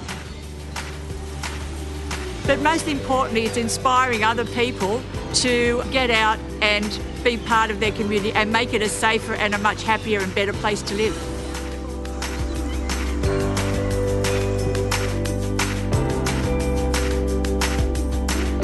Childhood cancer, I've always been interested in cancer and small children from the time I first got cancer 30 years ago. Research is an indefinite item. You can't see it, but it helps so much. I'm here managing the money and the relationships, but other people are out there raising funds and bringing in community support. Without all of us working together, we can't affect change. 2 more extra hands at any function, any working bee, anything we do, 2 more hands can help us raise more funds, can help us serve our community better. I went to my Lions Club and I said, I got this idea and I think it's a little bit crazy, but I think we could raise some serious money doing it. And it was to run 100 kilometres. And the club said, okay, if you want to do this, whatever you need us to do, we'll be there 100%. And I'm pretty proud to say that together we raised just over $16,000. So we blew the target out of the water, and I think that was due to a lot of the support that I got.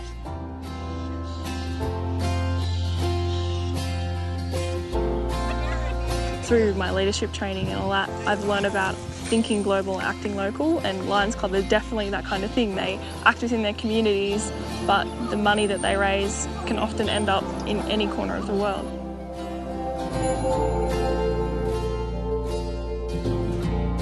As an individual, I could only do so much, and whilst it was my burning desire to try and help these people, having an organisation such as the Lions family to call upon to support me and those people that were working with me just made it possible for us to achieve so much more. You know, after the devastation, to come back into the community, you know, you were shattered by what you saw.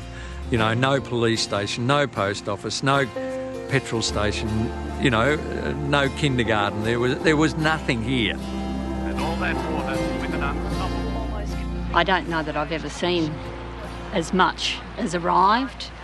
There were fridges, washing machines, dryers. There was toasters, jugs, just everything. To be invited to be a part of Lions just opened up a whole new world to me. A world that provided a structured organisation that could see that the hours that I volunteered could achieve so much more.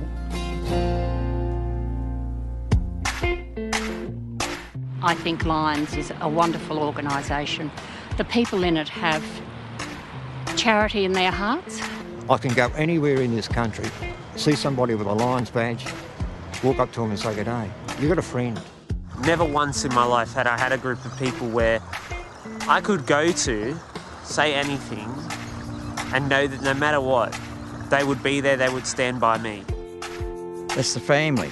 That's what we call it. It's the Lions family. Without Lions, I think I'd be lost now because they've been my life.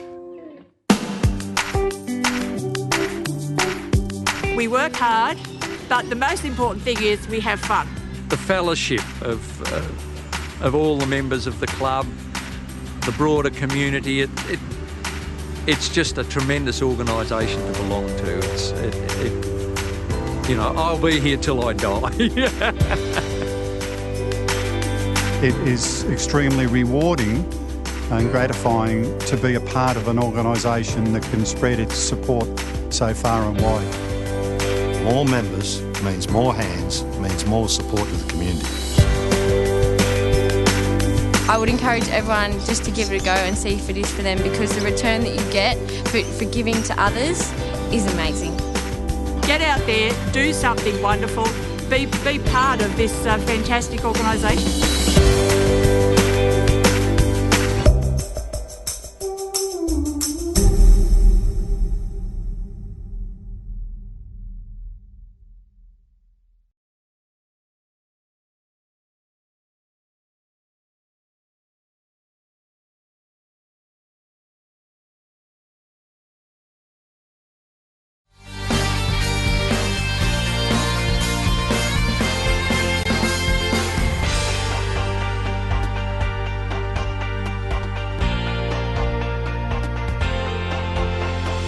Live streamed from Echuca each week, this is MELfeed Video, a different sort of TV. Live streamed from Echuca each week, MELfeed Video, a different sort of TV.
Live streamed from Echuca each week, MELfeed.video, a different sort of TV.